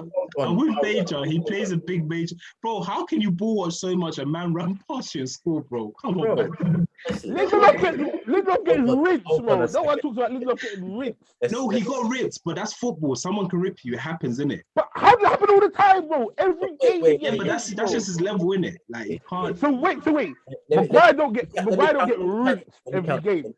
Let me counter you because you had your Major No, Land, I'm not please. done. I'm Let me tell not done. I'm not done.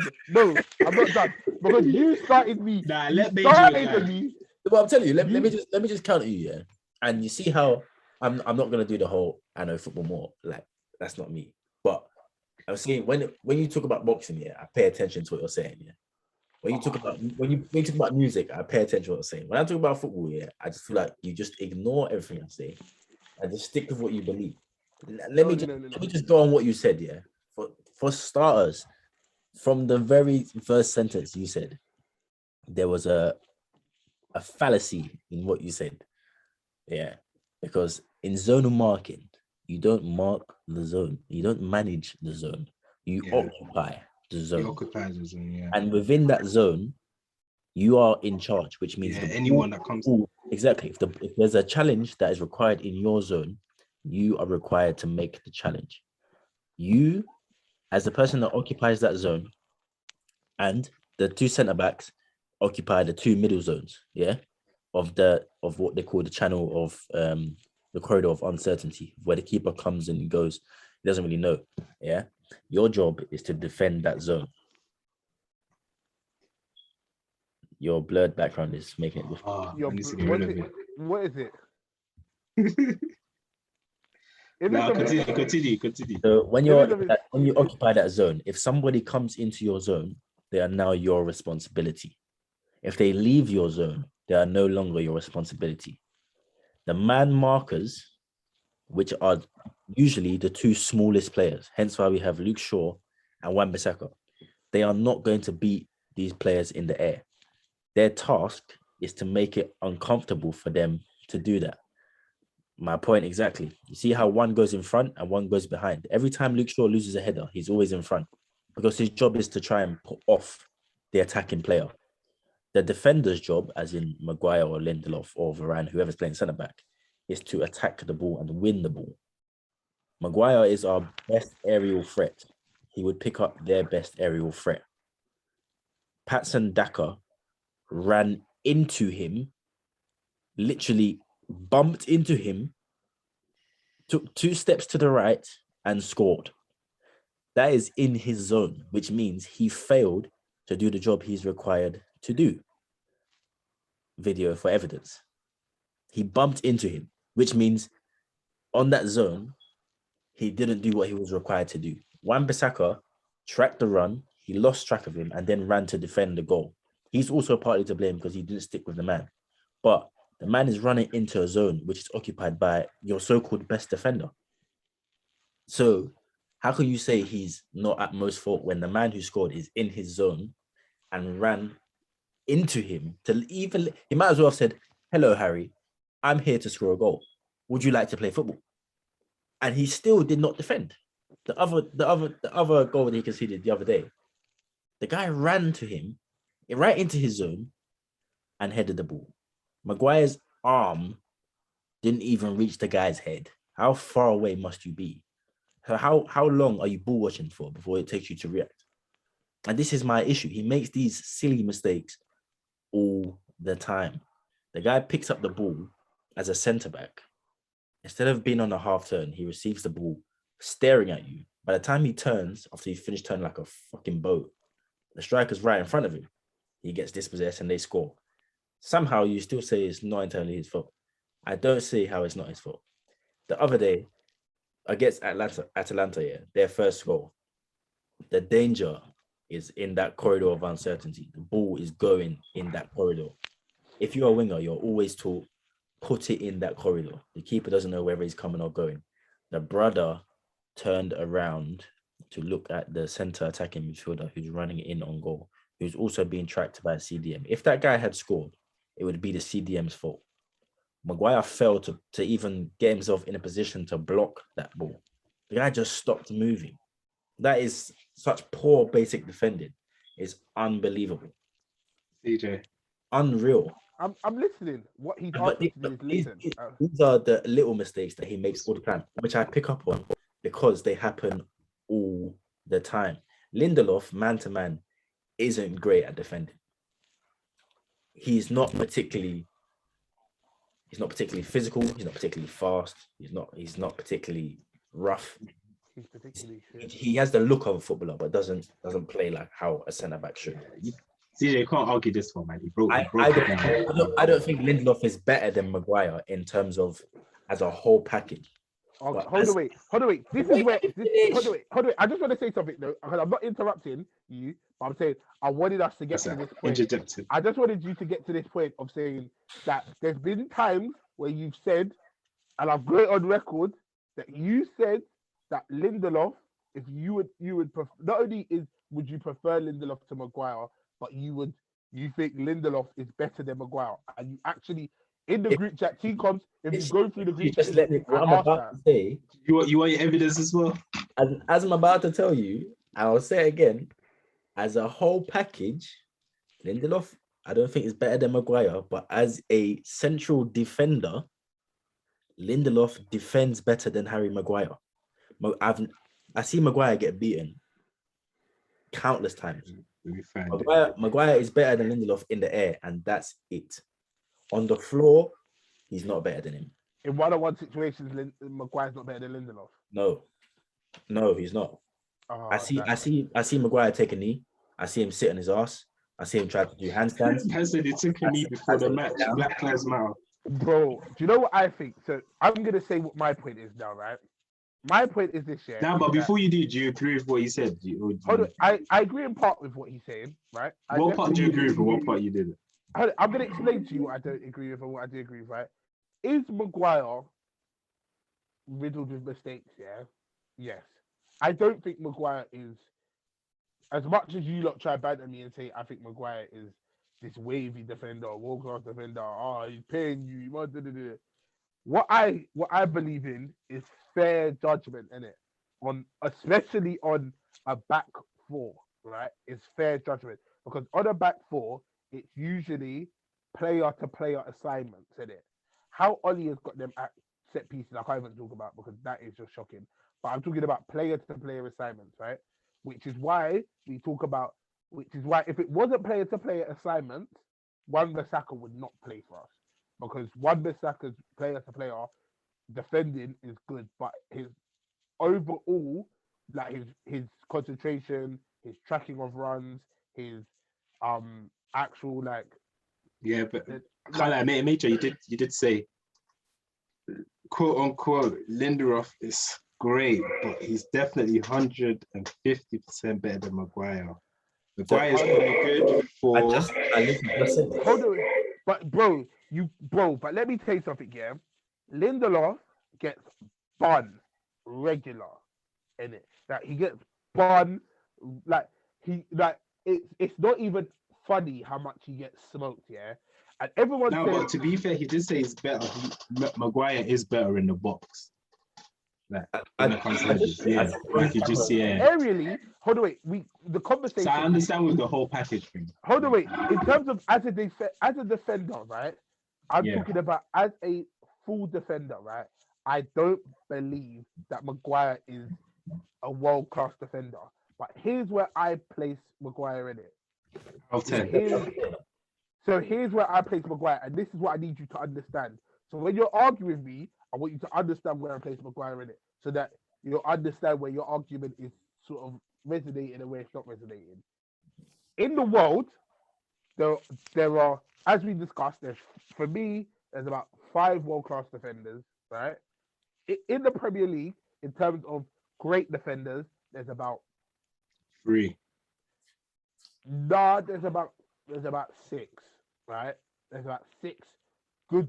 6. I'm talking about great. Yeah, defenders. great. That's a strong word, bro. Like not world class, but I don't think Azpilicueta is currently world class. Hold on, I think he's a great defender. I just think because of his age and I think because of the pace. He's still performing at such a high level. He is performing at a high level. I think also as well the back 3 system helps him, and I definitely think Azpilicueta at periods of his time should have been considered world class and wasn't. But that's for another conversation. I think Azpilicueta is a great defender. Thiago Silva is world class. Ruben Diaz for me. Wait. Can I just question that? Yeah, you just said you don't think Azpilicueta is world class because of his age, but And his then pace. I mean, like, but it seems that David Silva hasn't dropped off or has adjusted his game so that he doesn't. It's just in terms of Azpilicueta's game was all action. There was a part where he was on man like white on rice, whereas Thiago Silva's like, bro, he was over man. He was all over man. Do you remember there was times where if Azpilicueta was man marking you, you was having a quiet game. Yeah, Bro, but- you can't do that anymore. Has he but adjusted his game? But in terms of Thiago Silva, I think without Thiago Silva in Chelsea's back four, right? Even like are Chelsea weakened without Azpilicueta? Yes, but I think their back four, the whole dynamic of their back three when they do that, their whole dynamic changes when Thiago Silva isn't in it. Do you know what I mean? okay. I think they miss. I think they're better. Like if they were to pick one player to be injured, they'll pick Thiago over. Nah, I think they would because he can play both on the But wing. that's not my conversation. That's a and different conversation. That's a different conversation. Whether Oh yeah, or not- back to your main guy. what Back I'm to your trying to main say, guy. yeah. What I'm trying to say this year is that then you've got Diaz at City, who I think is world class. Maybe said he's not world class, but like I said, different conversation. I think He's hot Laporte, right now. I think Laporte is quality. I think he needs, and like I said, I think Laporte is quality, and I think when Stones actually concentrates, yeah, Stones can be a very good centre back. But when for me, it's just he's not That's a leader. every English player, man. We Hold just on, wait, gas it because no. I don't think John John Stones. I don't think John Stones will ever at any club ever, and I'm talking from League Two right up to Premier League, Champions League, will be able to be the centre back in it. But in terms of partnership, a I get what you mean. in Yeah, terms of a good partner yeah. I think he's that's as to a good as he good, gets. do you know what I mean? He's Yeah. a good bridesmaid. He's a good bridesmaid, but he'll never be the bride. You know what I mean? Yeah, But that's the thing with- John Stones that's to be the- good, you need a very good centre back next to him. So him by himself is not a good defender.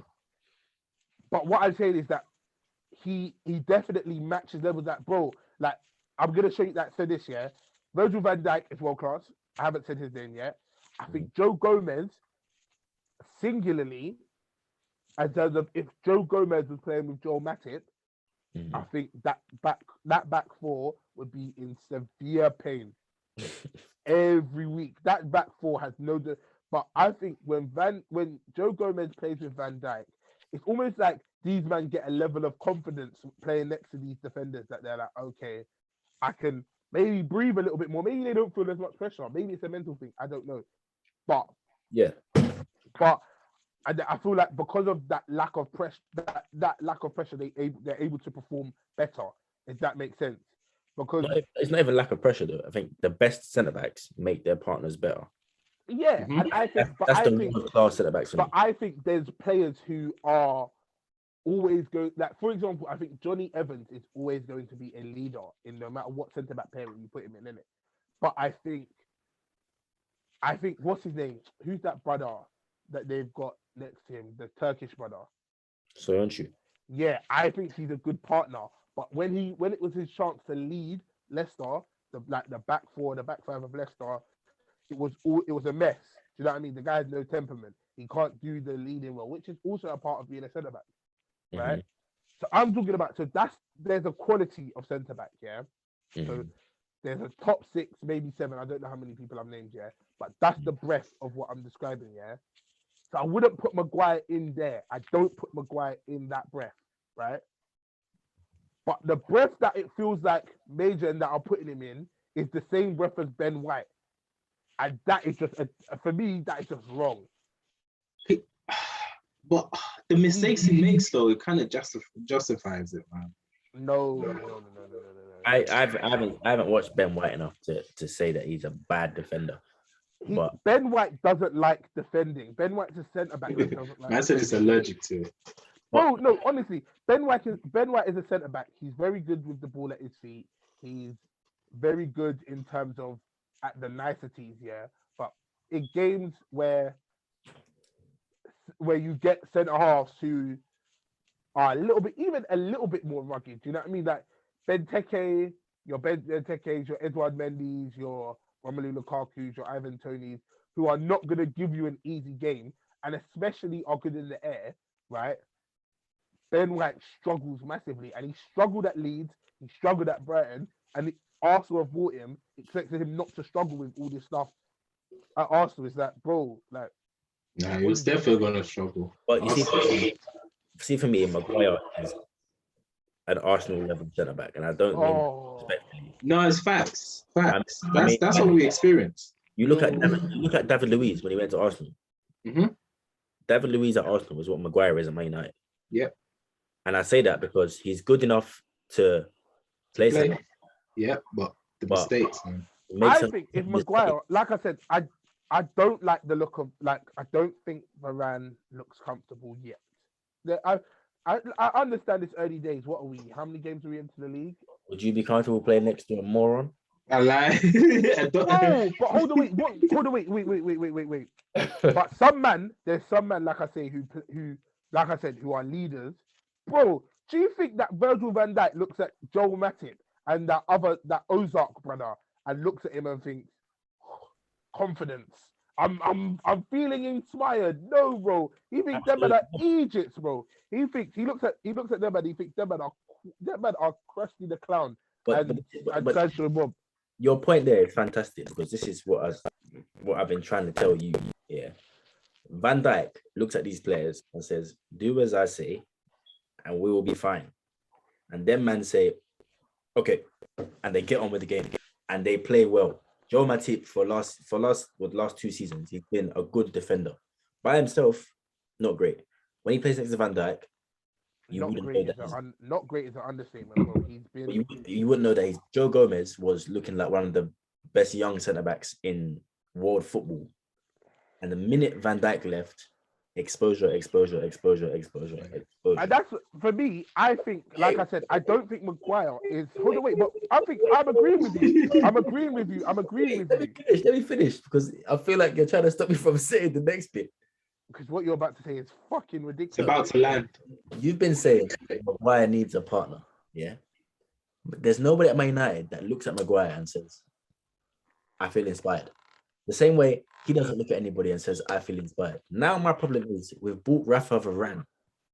Everybody looks at Varane and thinks, now I feel inspired. But the person who's in charge at the back is the idiot. Yeah. So where Varane is meant to be the leader at the back, he's now having to play second fiddle to a moron. So I don't think he has to play now says to Varane, I don't think he has do as to I say and we'll get along. Bro, it's meant to be you just follow my leader and we'll be okay. I think, and this is true, yeah. I think if we're talking about levels, yeah, I think Varane is very good. I think Varane is also living a little bit of old dirt, if I'm being honest. I don't like I said, I think if any other centre, hold on, like when I say old dirt, I mean that old club. Because he was with Ramos and that. He was, because I think when he was in Madrid, I think, especially when he first bust onto the scene, everyone was like, "Oi, this guy is." I don't think, like I said, it could all change. But from what I've seen thus far, I don't think he's a leading centre back. But the problem is that we've got 4 centre backs at the club, and none of them are leaders. I don't think, bro. You can't look at me like that because you have no proof of Varane being a leading centre back. What club has he been a leading centre back at, please? Bro, you don't play centre back for Madrid unless you know how to lead. Oh, come on, man. In their blood. Every Real Madrid player is a leader, bro. Every single Madrid player knows how to. Madrid now are full of suckers. Madrid of the Champions League, five-time Champions Leagues. If you're not a leader, you don't make the team. Oh, yeah, stop falling into that. That's true. Fallacy, bro. Go on, tell me. That's true. That's Casillas. He was leader. When he was at Spain. You're falling into the fallacy because, all right, cool. Who played right back? Carvajal, leader. Yeah, leader. So Carvajal's a leader. Yeah. Bullshit. Don't do that. Check Brazil. He's a role player.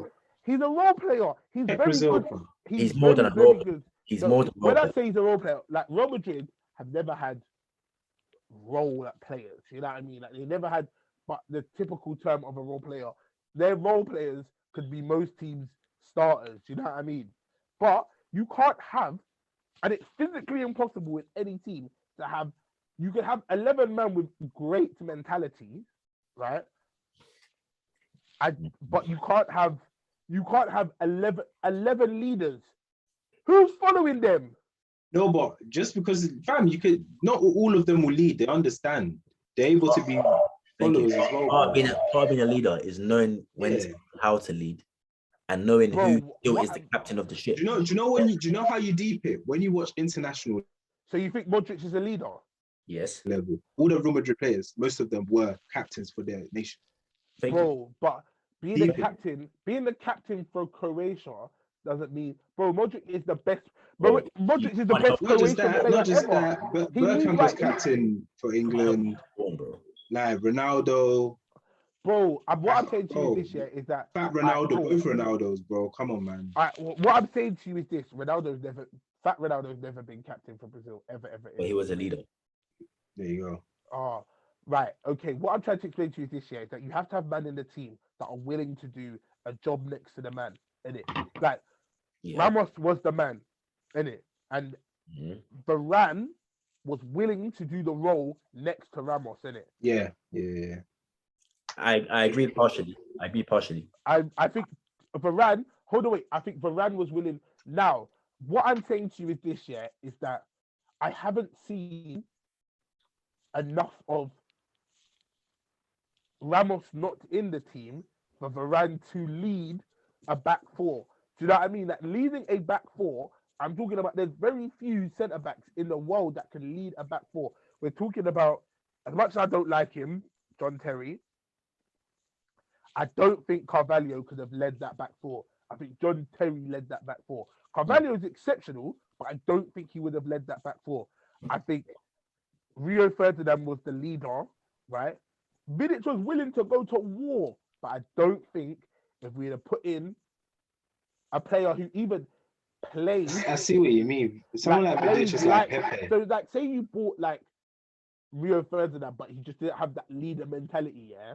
Yeah. Like he had all the physical and like the footballing attributes, but he just didn't have that leader mentality. I don't think that back four would have worked, right? Same like Sol Campbell and Kolo Toure is a perfect example, bro. Sol Campbell was a leader in that back four. Kolo Toure, when Sol Campbell left that back four and you left Kolo Toure, bro, that's when Arsenal's problems started. Shambles, fam. Yeah. That's what I'm saying, because there's some because Kolo Toure was never a bad defender. Or actually, there was maybe when he first came, he was a bad defender. Wenger fixed him. But Nah, he was decent. But like when he was like, bro, he was very good, but he's not a leader. And I think the problem is that Man United have got a lot of men who, if they played next to good leaders, would be very good. The problem is that because of the price tag that people have put on Maguire, and then when England play a back five, he looks exceptional in a back five, right? Because you don't have the same responsibility that you do in a back four. A back four and a back five is completely different. I keep on trying to explain that to people. That's why Rudiger looks good in a back five, but if you play him in a back four, this guy will get exposed week in, week out. Facts. I hear that, yeah, but if you're using that to kind of elevate Maguire a little bit, I think I'm not elevating him. What I'm trying to do is I'm trying to show you, yeah, that Basically, he's shielded. He's not exposed, basically. Yeah, I Having get a that. back- But like what I'm saying is this year. how is that, bad must you be to be shielded when you're playing San Marino?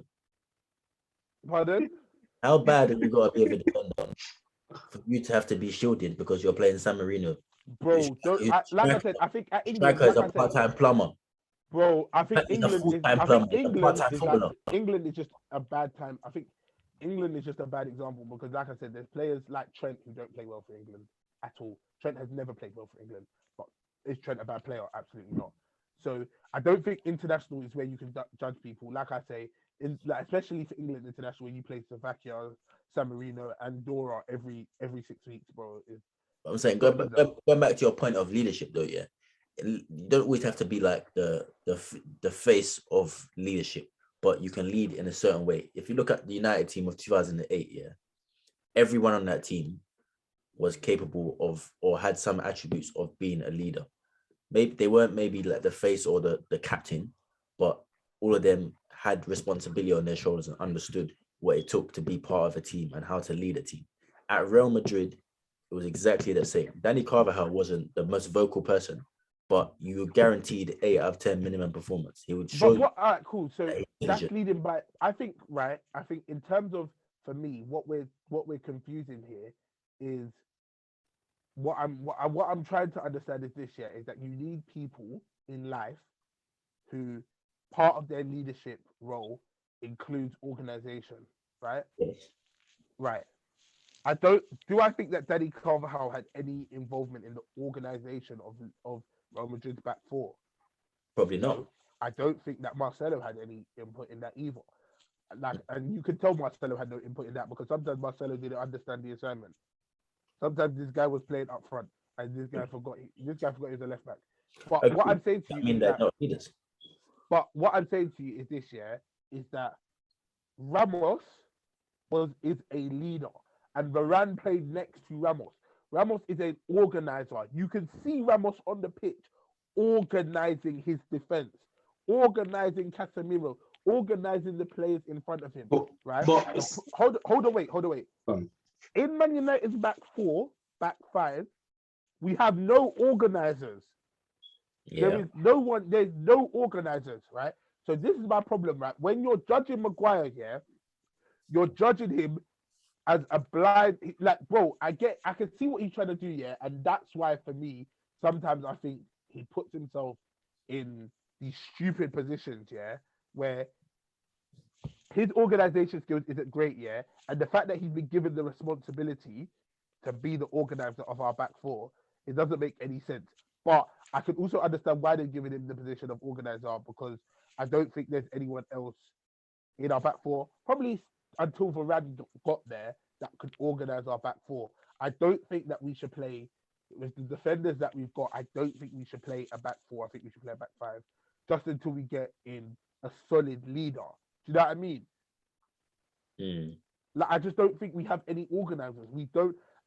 It's the blind leading the blind. But it's worse for me when Maguire and Lindelof play together because I don't think Lindelof is a good defender. I see him get bun too much time.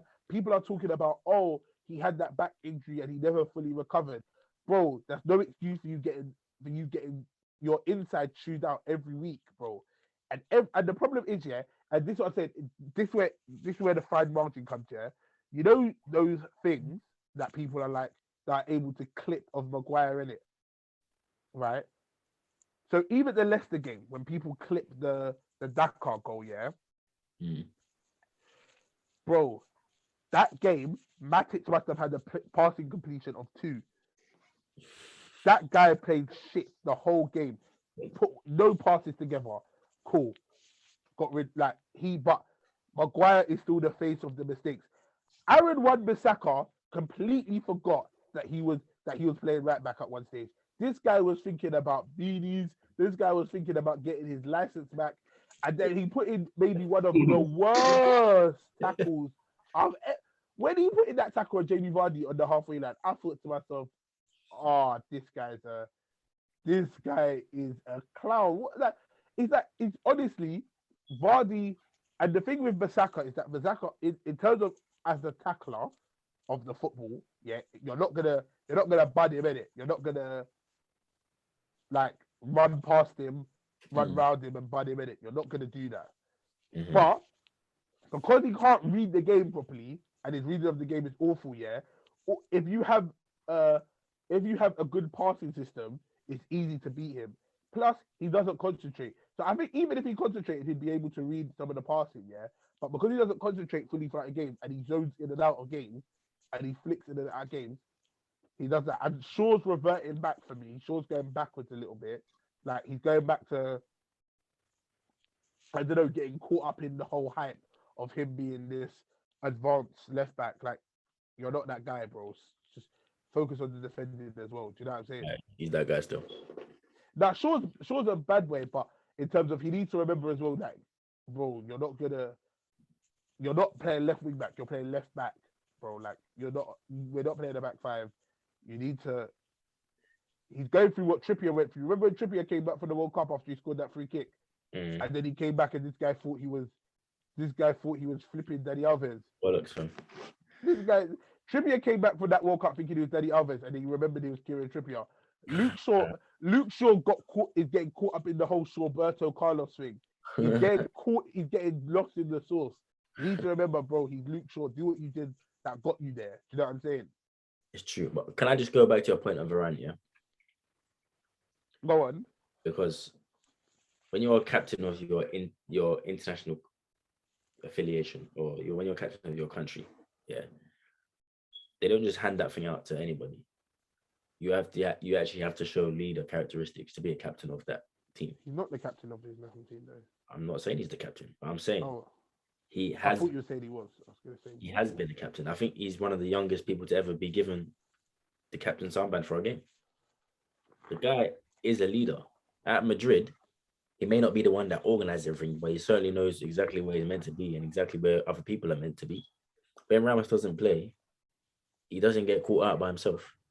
Remember, this is the same Varane that come out, and whoever, I can't remember who's playing right back, but he shoved him out of the way, and then he shoved Pepe out at centre back too. And these times Pepe was more of a lunatic than Ramos.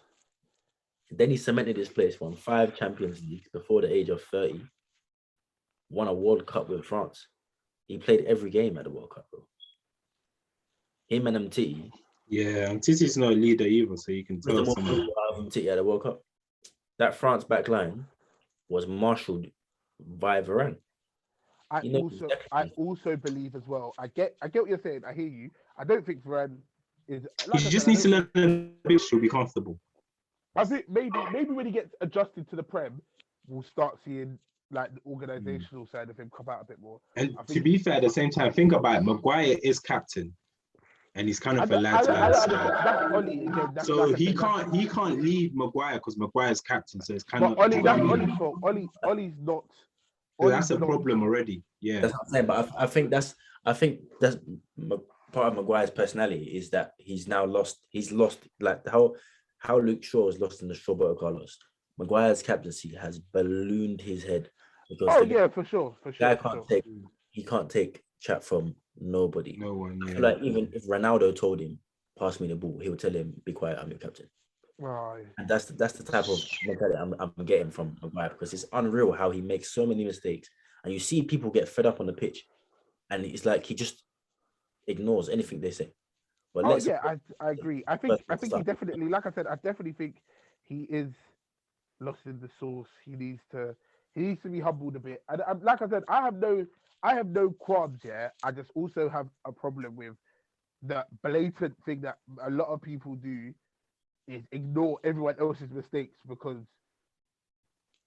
really and truly, like I said, if we're calling out everyone's mistakes, Wan-Bissaka has to be held accountable because this whole spider thing, he's the spider, you can't get past him. Bro, his web is very short because a simple 1-2 is taking him clean out of the game. Bro, at Premier League level, yeah, you should not be getting outclassed by the simple 1-2. Do you know what I mean? 1-2 is one of the most effective ways to get around somebody. No, I know it's effective, yeah, but but come on, man. Every game, bro. Every game. Bro, it's like people are learning. And the thing is, people are learning. He's only got 2 legs, fam. How many? Like, he can only do what he can in terms of but the problem is that because of how he plays, yeah. Because of how he plays, he gets that thing where he's like, that whole old school defender has to be super touch tight to the person, yeah. Bro, if Bissaka dropped off a couple of yards, yeah, the 1-2 would have no effect because he's like, right, okay, you're either gonna have to run into me or try and play a 1-2. But I'm reading the game. I can read that you're looking for that 1-2, or even the first. Alright, cool. You get caught the first couple times, yeah. You get caught twice with it. Alright, cool. That's what you better on, because I know you're not trying to run past me. But cool, bro. Teams are doing it for 90 minutes against Wan-Bissaka. And then at set pieces, yeah, I don't know. I just would love to just be in his brain I'll just like to have his brain showing on the screen what he's thinking. You know that pill where they put it in your head and you can it just projected out onto the screen what he's thinking at short. Because I know he's not thinking about the corner. I know he's thinking about everything else. Listen, you see Wan-Bissaka, yeah, he might get beaten by 1-2. His reading the game isn't great, but you can 1-2 as many times as you like. At the end of the day, he's gonna get back and he's gonna get the ball off you. You can 1-2 around Maguire. You can 2-step around Maguire. You can hop over Maguire's head and get the ball on the other side. You can not make him 3 times and carry on. You can do whatever you please because he's not going to take the ball off you. So, like I said, I don't think anyway, but I think Maguire. Like I said, I think Maguire isn't. I don't think Maguire is great, but my problem is that I like to say everything. This guy, everything is his mistake. The reason why I point out Maguire especially because his mistakes lead directly to goals. Other players make mistakes. Other players make mistakes, but it's not their mistakes that lead directly to the goal. Who's Man United got this weekend? All I'm going to ask you Liverpool, right, are perfect. Flipping perfect. This game, I just want you to watch Lindelof. I bet you I say that. I bet you I say that he has a flipping good game. I bet he has a flipping perfect game. I'm not here to defend Lindelof. I'm not trying to tell you Lindelof is a good defender. I'm telling you, Maguire's shit. You think he's better than? I just want you to watch Lindelof, and then I think he's a better defender than Harry Maguire. Yes. Okay. He's a better. I want you to watch Lindelof next game and tell me that you think he's a better defender. I just want you to watch him as someone who understands football. I just want you to watch him and say he's a better. Okay, and I want you to keep a very close eye on Maguire. I will. And if he fucks up, I'll tell you. In fact, let's count him out of mistakes each player makes. Oh, perfect. But you have to be honest with it. Yeah, I'll be honest. I'll be honest. Wait, what time? I can't lie, I'm even working tomorrow. Oh, don't do that, bro. Wait, what time do you start? 9:30. Sure, that's calm. But they're on Sunday. Hey, I was telling these man even about bro, Amazon don't rate me anymore, Major. They don't rate me. What do you mean? Fuck off, bro, man. Bro, every time I try and get a job there, they blackballed me, bro. Because I'm black, they're just blacklisted. No. Because you're black, say that. Yeah, literally. Listen, no. You're black. I'm telling you, hard work and tears for these man. No, Wait, you're what? lying, Now, bro. they don't want me. Bro, he was a bad employee in up north, innit? Man was in the Midlands working for Amazon, being a bad employee, and then he tried to apply it in London, and they said no. And he's saying that they shouldn't judge him or what. Bro, that's illegal. For the same company. They're not fair. Same company. It's not illegal. Bro, it should be. Think about it. Really should be. Like, No, Major. Me and Hefe was dying. This guy said that they should mind their business about what he did up north. Like, North and London are different. I'm sorry. No, fuck. North was banks, fam. I was a student finance. I was a uni boy. London is Bro, different. they don't care, bro. You did it for it's the same company. Yeah, but they don't understand London's different. You just. It's the same people, bro. You did it for the same company. Chat You to get your it? boys, Major. My boys. I ain't even going to Amazon. Let me know. I'll scratch up all their vans, fam. What are you trying to get away from? I was, but I've given up on that. You know, after several attempts, I changed my emails, everything. But these man AI in it, they're ahead of me. Bro, it's your name. You can't change your flipping name. No, bro. Bro, you've got a flipping. What's that number? What's that number? That PA number. So obviously I've got NI number. Your NI number, your national insurance number I doesn't can't beat the change, bro. system. Yeah. Of course you can't beat the system unless you die and come back to life again. But this is my point. Those type of things, only the government should be G-checking me for things I've done in the past. Stop. Why is Amazon doing that? They didn't tell me this. Yeah, but you can't do that. It should be illegal. Nah, that's what I'm saying is wrong. They shouldn't. I'm gonna put it. Why is this wrong?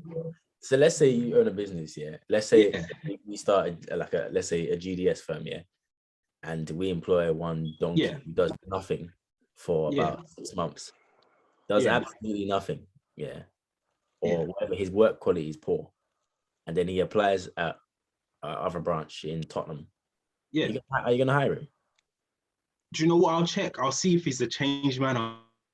Oh, fuck off. No, Give you're him a not, bro, because chance. it's your Trout, I money. leave me a week. What you're doing is you're saying that's you you. would gamble with your money. Trust Jeff Bezos. Oh, why not? There's 7 billion people. That's why Jeff Bezos. That's why Jeff Bezos is I going wish- to space, and you're catching the bus. She got stuck in space. That's what I wish now. How about that? Bro, you don't work. Yeah. You How killed about me. that? No, you killed me. You killed No, me. their You turnover. killed me. I don't know how we get stuck in space. I wish you got fuck stuck in off. space. Man. How about that? Keep my day off. Oh, fish. No, don't get stuck in space. Every Oh. person, then you get another chance. Until then, Oh my you're in this. No, we all deserve second chances in life. Oh, shut up, man. So get a second Second chance. It's not Amazon. I lie, bro. Especially when I There's haven't other even committed a warehouses, crime. bro. There's other warehouses, but Go DPD. you're done. Amazon, you're done out here. You're really done out here. Go work for Yodel. They hire ex-cons, bro. That's real second chances. That's real second chances, bro. You want second chance? Go work for Yodel. They hire ex, bro. They hire It's not the ex-cons. same. Amazon van looks clean, bro. Wait, are you trying to drive? Yeah, driving. You But got I'm public doing Tesco delivery now, though. Oh yeah. Yeah, That I'm doing the people bag. training next week. Okay. T-Coms, you always got a Yeah. new job, bro. This guy never has one job. Nah, do you know what it is? There's a pandemic for drivers now. I've left security. The boy Bro, me at why- security. Why Yes, don't I you am. just do what do you call it? You see how this guy last week he was at bank security, bank security, bank security. This week, forget security. Wait, so I'm doing driving. with security though, you got to stay in the circuit, fam. Once you come out the circuit, it's peak. Yeah, but I've got enough like stripes under my belt, Yeah. and I can just make up jobs. Like, oh shit, I can't even see on camera. I'll Yeah. actually No- work. no more you know, talking, gain no more more experience. talking. I might do clubs, doors here and there. Do you know what I mean? Yeah, but I'm saying with for you to get consistent, you need to build up the connection there. So like, Oh, I've got a whole group chat I'm in, man. is it? Yeah. Must be. Yeah, when I done the training, I just put us all in a group chat. I was like, Yeah, must be. I'm trying to do that ASAP. get the SIA, get a job straight away. Yeah, I'm not trying to be on the door yet because I know my temperament is. Yeah, don't. I left. I didn't do the door, bro. I went straight to the van and driving around, taking pictures, locking up stuff. Is it? Yeah. I couldn't do Bro, being on the door I like to for explore. drunk people. Did you not see that woman that was calling you black monkey? You Put. see, that guy he's a good man. I would have gone that video would have ended so differently if that was me. The Bro. RKO, we would have been like, oh, black man was racially assaulted and then snapped woman's neck. She's currently hit. This is I've got the temperament control. You could call me what? no, you don't, bro. Cool. Stop lying, Major bro. flip. Do you know he'll take you for 5 minutes and then he'll flip. I'm telling you, unless you're physical with me, I wouldn't care. You can call me. So what- when man are saying, So when when man she are saying, spat, if she spits in your face, what about that? How about that? then I'll wipe the spit off. It's you that's still not getting in the club. So keep spitting. Nah, no, you- Yo, nah, shut up, nah, man. you're capping. if bro. she spits on you, I what, mean, you're gonna turn her upside down and shake her. You're going to shake her. I'm telling you. I'm employed to do a job. My job No, bro. that idiot Listen, that I you hear don't what you're saying. I hear what you're saying, yeah, but nowhere in the job. I just does see he have to red, get man. spat at. No, if Bro, I'm no one telling spat, If I'm you not, I don't think I'm gonna punch up a woman, yeah. I would Now, never if punch up a she woman. spat, I'll grab her. I said I'm coming and I'll make sure- shake her. Yeah, When I'll I make sure shake her, the fear that she'll have in her heart after I've shaken her, yeah, Why? the shake that I'll give you, you will never be able to produce the life again. To be Let fair, alone I'll stare at hope me. it's a guy because then I can fuck. I've seen security fuck up, man, and I'm like, oh my days, they're having fun. I've seen, bro. You see them on the door when Shout they out move to our to you friend, different. innit? We all have a friend here in this. Like we all know someone here. Like he went to our sixth form. He was very good at football. He played up front. He went to the same uni as me. That's Yeah. good. Oh yeah. No, he got I know who you're fucked talking up by a bouncer. He got fucked up by a bouncer. Like, bro, it was bad. The bouncer should have got bin for what they did. Bro, when he sent me the pictures, I was like, feck. And he didn't even get it. The worst, bro. The brothers that he was with, I think he was with a couple brothers that used to go to our school. Fuck it, no. Ah, Like but I said, if I'm employed to do a job, yeah, there's other ways. I don't have to hit a woman. Because nah, fuck that job, man. If they give me a taser, that's even worse. Because the way I'm shocking you in your neck, Don't lie. you're finished. If you spat at me, yeah, I know for one, you came out without a coat. So I'm going to go get some cold water. And you want to spit on me? Here's a shower. Now, by the time you get home, you would have caught pneumonia and you spend the next week in hospital. See, now he's telling the truth. He's telling the truth. Now we're getting the truth. I've got a job. I'll be professional. I'll be a professional. I'm professional. You're going to pour cold. You're going to pour ice water. You're going to give someone a shower. Using the water to wipe away the spit, and it fell on her. So I had a bucket to wipe away a bit of spit on my face. It somehow the whole bucket ended up on her head. You can call me a nigger monkey if you like. By the end of the day, it's you that's now in hospital with pneumonia, not me. Like I said, I seen some bouncers. Yeah, I see some bouncers put up with some stuff that I just know in my soul. Yeah, the minute, bro, I see this brother turn around to this bouncer. I was like, "You're a fucking pussy, man. If I caught you without that badge, why don't want? I'll fuck you up." The brother that was talking this shit was at 5'2", yeah, weighed about 6 pounds when he was wet. This guy was not fucking up anyone. He didn't know, bro. I'm talking about this guy was the guy who was still wearing snapbacks and ripped jeans. Yeah, the bouncer said you're too wave to get in the club. The bouncer was like my height. Yeah, massive build. Even I'm not saying being a massive build is like gonna help you in a fight in it. But if he had just laid on top of him, right? Even if he had just flattened him, it would have been one pancake on the street. Like, there was no way, bro. There's no jiu-jitsu that can stop you from being just being roadkill, looking like one diseased pigeon. And this guy was staying composed. The brother, the guy, as he turned his back, yeah, the guy pushed the security guard. The security guard turned around, shoved him back. The guy fell. Or the guy fell, cut his back or whatever, reported into his company, and he got fired. That's what I'm saying. I'm not even putting myself in that position, because if you push me, I'm gonna just say I felt that was a threat of my life, and I had to put your neck like that. I just do. Oh no! I snapped your neck, bro. You know that serious kill, and they do that, and they're like, I'm telling you, don't give me the power to do that. Swift neck breaker. You honestly, that now your whole neck, you just fall to the floor like that. Oh, beautiful. Listen, I've learned, with life, when you start getting responsibilities, the money is more important than the fight. I'm on the board. Also, I'd rather die. Yeah, in the words of my father, I'd rather die on my feet than live on my knees. Yeah, facts. But someone is spitting in my face is not me living on my knees. Nah, in my head that feels like I'm living on my knees, bro. It feels very living on knee-ish. You know what I mean? It feels very pick. Now pick some kind of. That's pick your battles. Remember, Major's locked up, bro. We're talking from a different. Major knows bid. You know that man that I'm talking, bro. When I was your age. Man said he had the story. I was inside, bro. Bro, you want to go inside, bro? Inside like that's not fun. Bro, see them sat videos. Man said, what? 23-hour bag up. You think that's lockdown? Cool? Surgery. Man said, you think surgery is cool? 3 Major 1,000 times. They can lock the lock, but they can't stop the clock. Stop the clocks.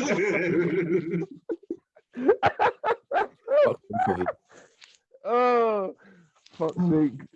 Something to drink out now on all digital platforms. Go stream that. Cop that blood. Free the Mandem blood.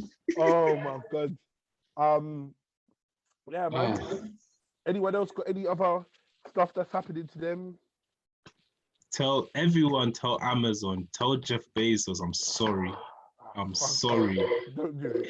Everyone, if it's a choice here, if your social battery allows you to either download my album, my EP, sorry, or tell Jeff Bezos about T-Coms 1,000 times, she's my mixing. Don't try to because T-Coms, you're done out here, bro. When it comes to Amazon, you're done out here. Like I said, DPD, Hermes, Yodel, but Nah, forget man. Amazon, man. You know they're not Amazon level, man.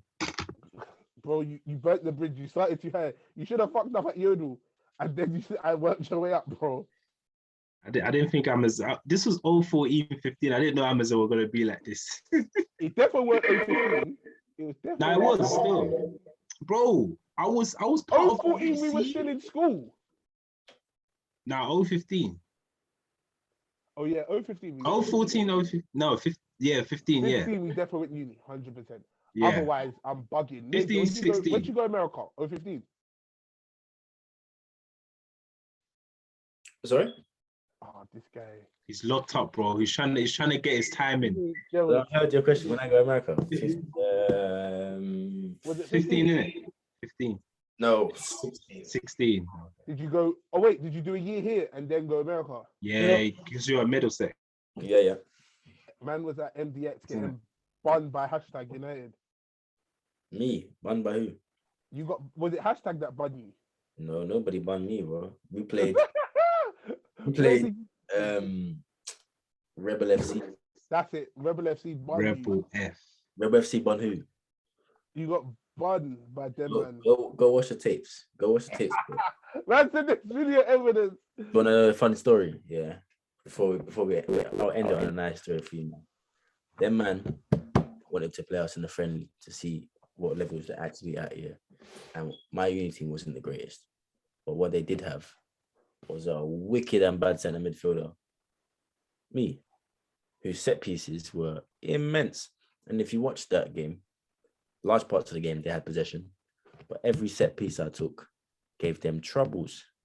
In the end, we won the game 3-2. And you know, literally 2 months afterwards, guess what team folded? Rebel FC. They're not around no more. And who do you think that's because of? Oh, Who man do you said- think that's because man of? said They went. I swear, Rebel FC are still a team. Stop Where? the Yeah, they cap. still exist. They should still exist, right? Stop the cap right now. Stop the cap. Stop the kid. They don't play. I'm pretty sure they do. They had bare players, put them to the sword with a couple set pieces, and then man said, "This is long." Flip sake. I'm trying to find out what's happening to them. But it's because I clicked the last thing I googled with Rebel FC was Rebel FC versus Middlesex because I was trying to watch that game of you get them. You man, If you Yeah, want 2 years ago they folded. They really did fold. set piece masterclass, I was shocked, man. that video. But anyway, People stopped me on the streets. Oh, you're that guy from that video. I was like, yeah, man. no, they didn't. Bro, I swear to you, they were. I swear Not to one you. person. Listen, hey, Bro, I promise you, I got stopped. because are Like, you hearing this? Are you I got- allowing this? I promise you. Are you allowing this? Are we gonna let this slide? On all that I love. Dropped in the street from his Listen to what I'm telling you. On all that I love, I was getting stopped. Maybe not in the street, but at football games, I was getting stopped, and people were saying, "I saw you played against Rebel FC," and I was like, "Yeah." They said, "You're the one that took the free kicks." I said, "Yeah." It happened about 12 times. 12. They didn't, but wait, they didn't know me. They knew. oh, it's such a nice number. They knew Such Rebel an FC. even number. They recognized me. That's all I'm saying. Okay, well, This is number one bullshit. This is biggest cap. This but is, this I'm is- too tired to argue. Honestly, I want to crack stories, I'm just telling you real life experiences, isn't it? So Man I said the guys don't fame. want to be facts. He's not new to it. Oh, I'm being serious. 12 times it happened. 3 of them were 3 members of my own team, but still counts. So oh, for fuck's sake. Oh, here we They go. were my youth players that I never played with until that one game, so it still counts. Listen, the manager, the coaching staff. That's the 12 times. Now I get it. If the manager had all 11 players, Yeah, yeah, it would make Oh. sense. The cleaner. It was actually legit. It was like opposition, and then there's actually one guy actually stopped me and The said, like, kitchen staff. "Did you play in the game?" I see what you're doing. Bro, I kid you not, fam. I ain't got no reason to lie. Am I famous for it? No. So, well, you heard it all here first, folks. 3 of his teammates. I killed that team. Times that by 4, and we've got the perfect number. honestly, instead of thinking about that, go and download something to drink to you. These Go man cop are just that idiots. Oh, that blood, free the man them blood. Yeah, next time I'll be talking to you. You lot will hear it, so you'll be hearing the Mandem's reaction. If they think it's dead, don't tell me. Keep that to yourself. If it's dead, I'm gonna tell you. If it's dead, It will don't be tell dead, me. man. But it's never dead. I ain't dropped nothing dead yet. On guard and them and them. Don't say yeah, you will never drop something dead. After the way you've ridiculed me today. Man said after the You know what it is? It's because you haven't dropped a line saying 3 major. You know, in the beginning when you got a street his name. If I had did that, If it's dead, I'm gonna cut the next pod. I'm gonna make myself of it. Even if I'm at training, I will be on the pod while I'm training, and I'll start singing songs for you. you know what's gonna happen? And you know what? Yeah, major. If, What do you think of CJ? Dead. What do you think of dead CJ? Thank you. That's all. That's all right. We ain't CJ. oh fuck. We are the CJ haters. I'm Bro. telling you, mate, I'm coming for you now. Now I'm on your neck. On your neck, rude boy. You know what I need to do? Yeah. What's that beat that everyone was using in 012? Yeah. Oh, that home. You know my hometown. Oh, yeah. Adele's good. I need to do. I need to be like, oh, me and my brother Major have to talk on phones because he's not coming home. Freedom and them. I need to do it in black and white as well. You need to do the video in black and white. Black and white. You feel like I'm coming out of here very soon. Don't worry about me. Oh, free the man them all the time. Free the man them 1,000 times. See me on the bro. street, and when you see me, be like, "Oh, that's the guy that ended Rebel FC," and I'll be like, "Yeah." jeez, see that rhyme? Oh, He's got time. That's what he's writing rhymes. Hey, CJ wants a feature. Right, you bitch. Man. You get me? I might jump When on you this when you train. touch on when you're free from jail, you can come straight. We can do like put a paper. You can go straight from jail to studio. I'll come to your studio. I'll shut that down too. You don't want me in there, bro. Woo. No, well, my studio is my house, bro. I don't go. I'm Studio. saying you'll be evicted. I will never be a victim. Not in my own house. Are you crazy? I'll just Be like, chill AJ, out. I'll be the landlord. Look at me. I'm the captain. Ah, we'll talk about that AJ situation next week, Mark. That's a new Alright, cool.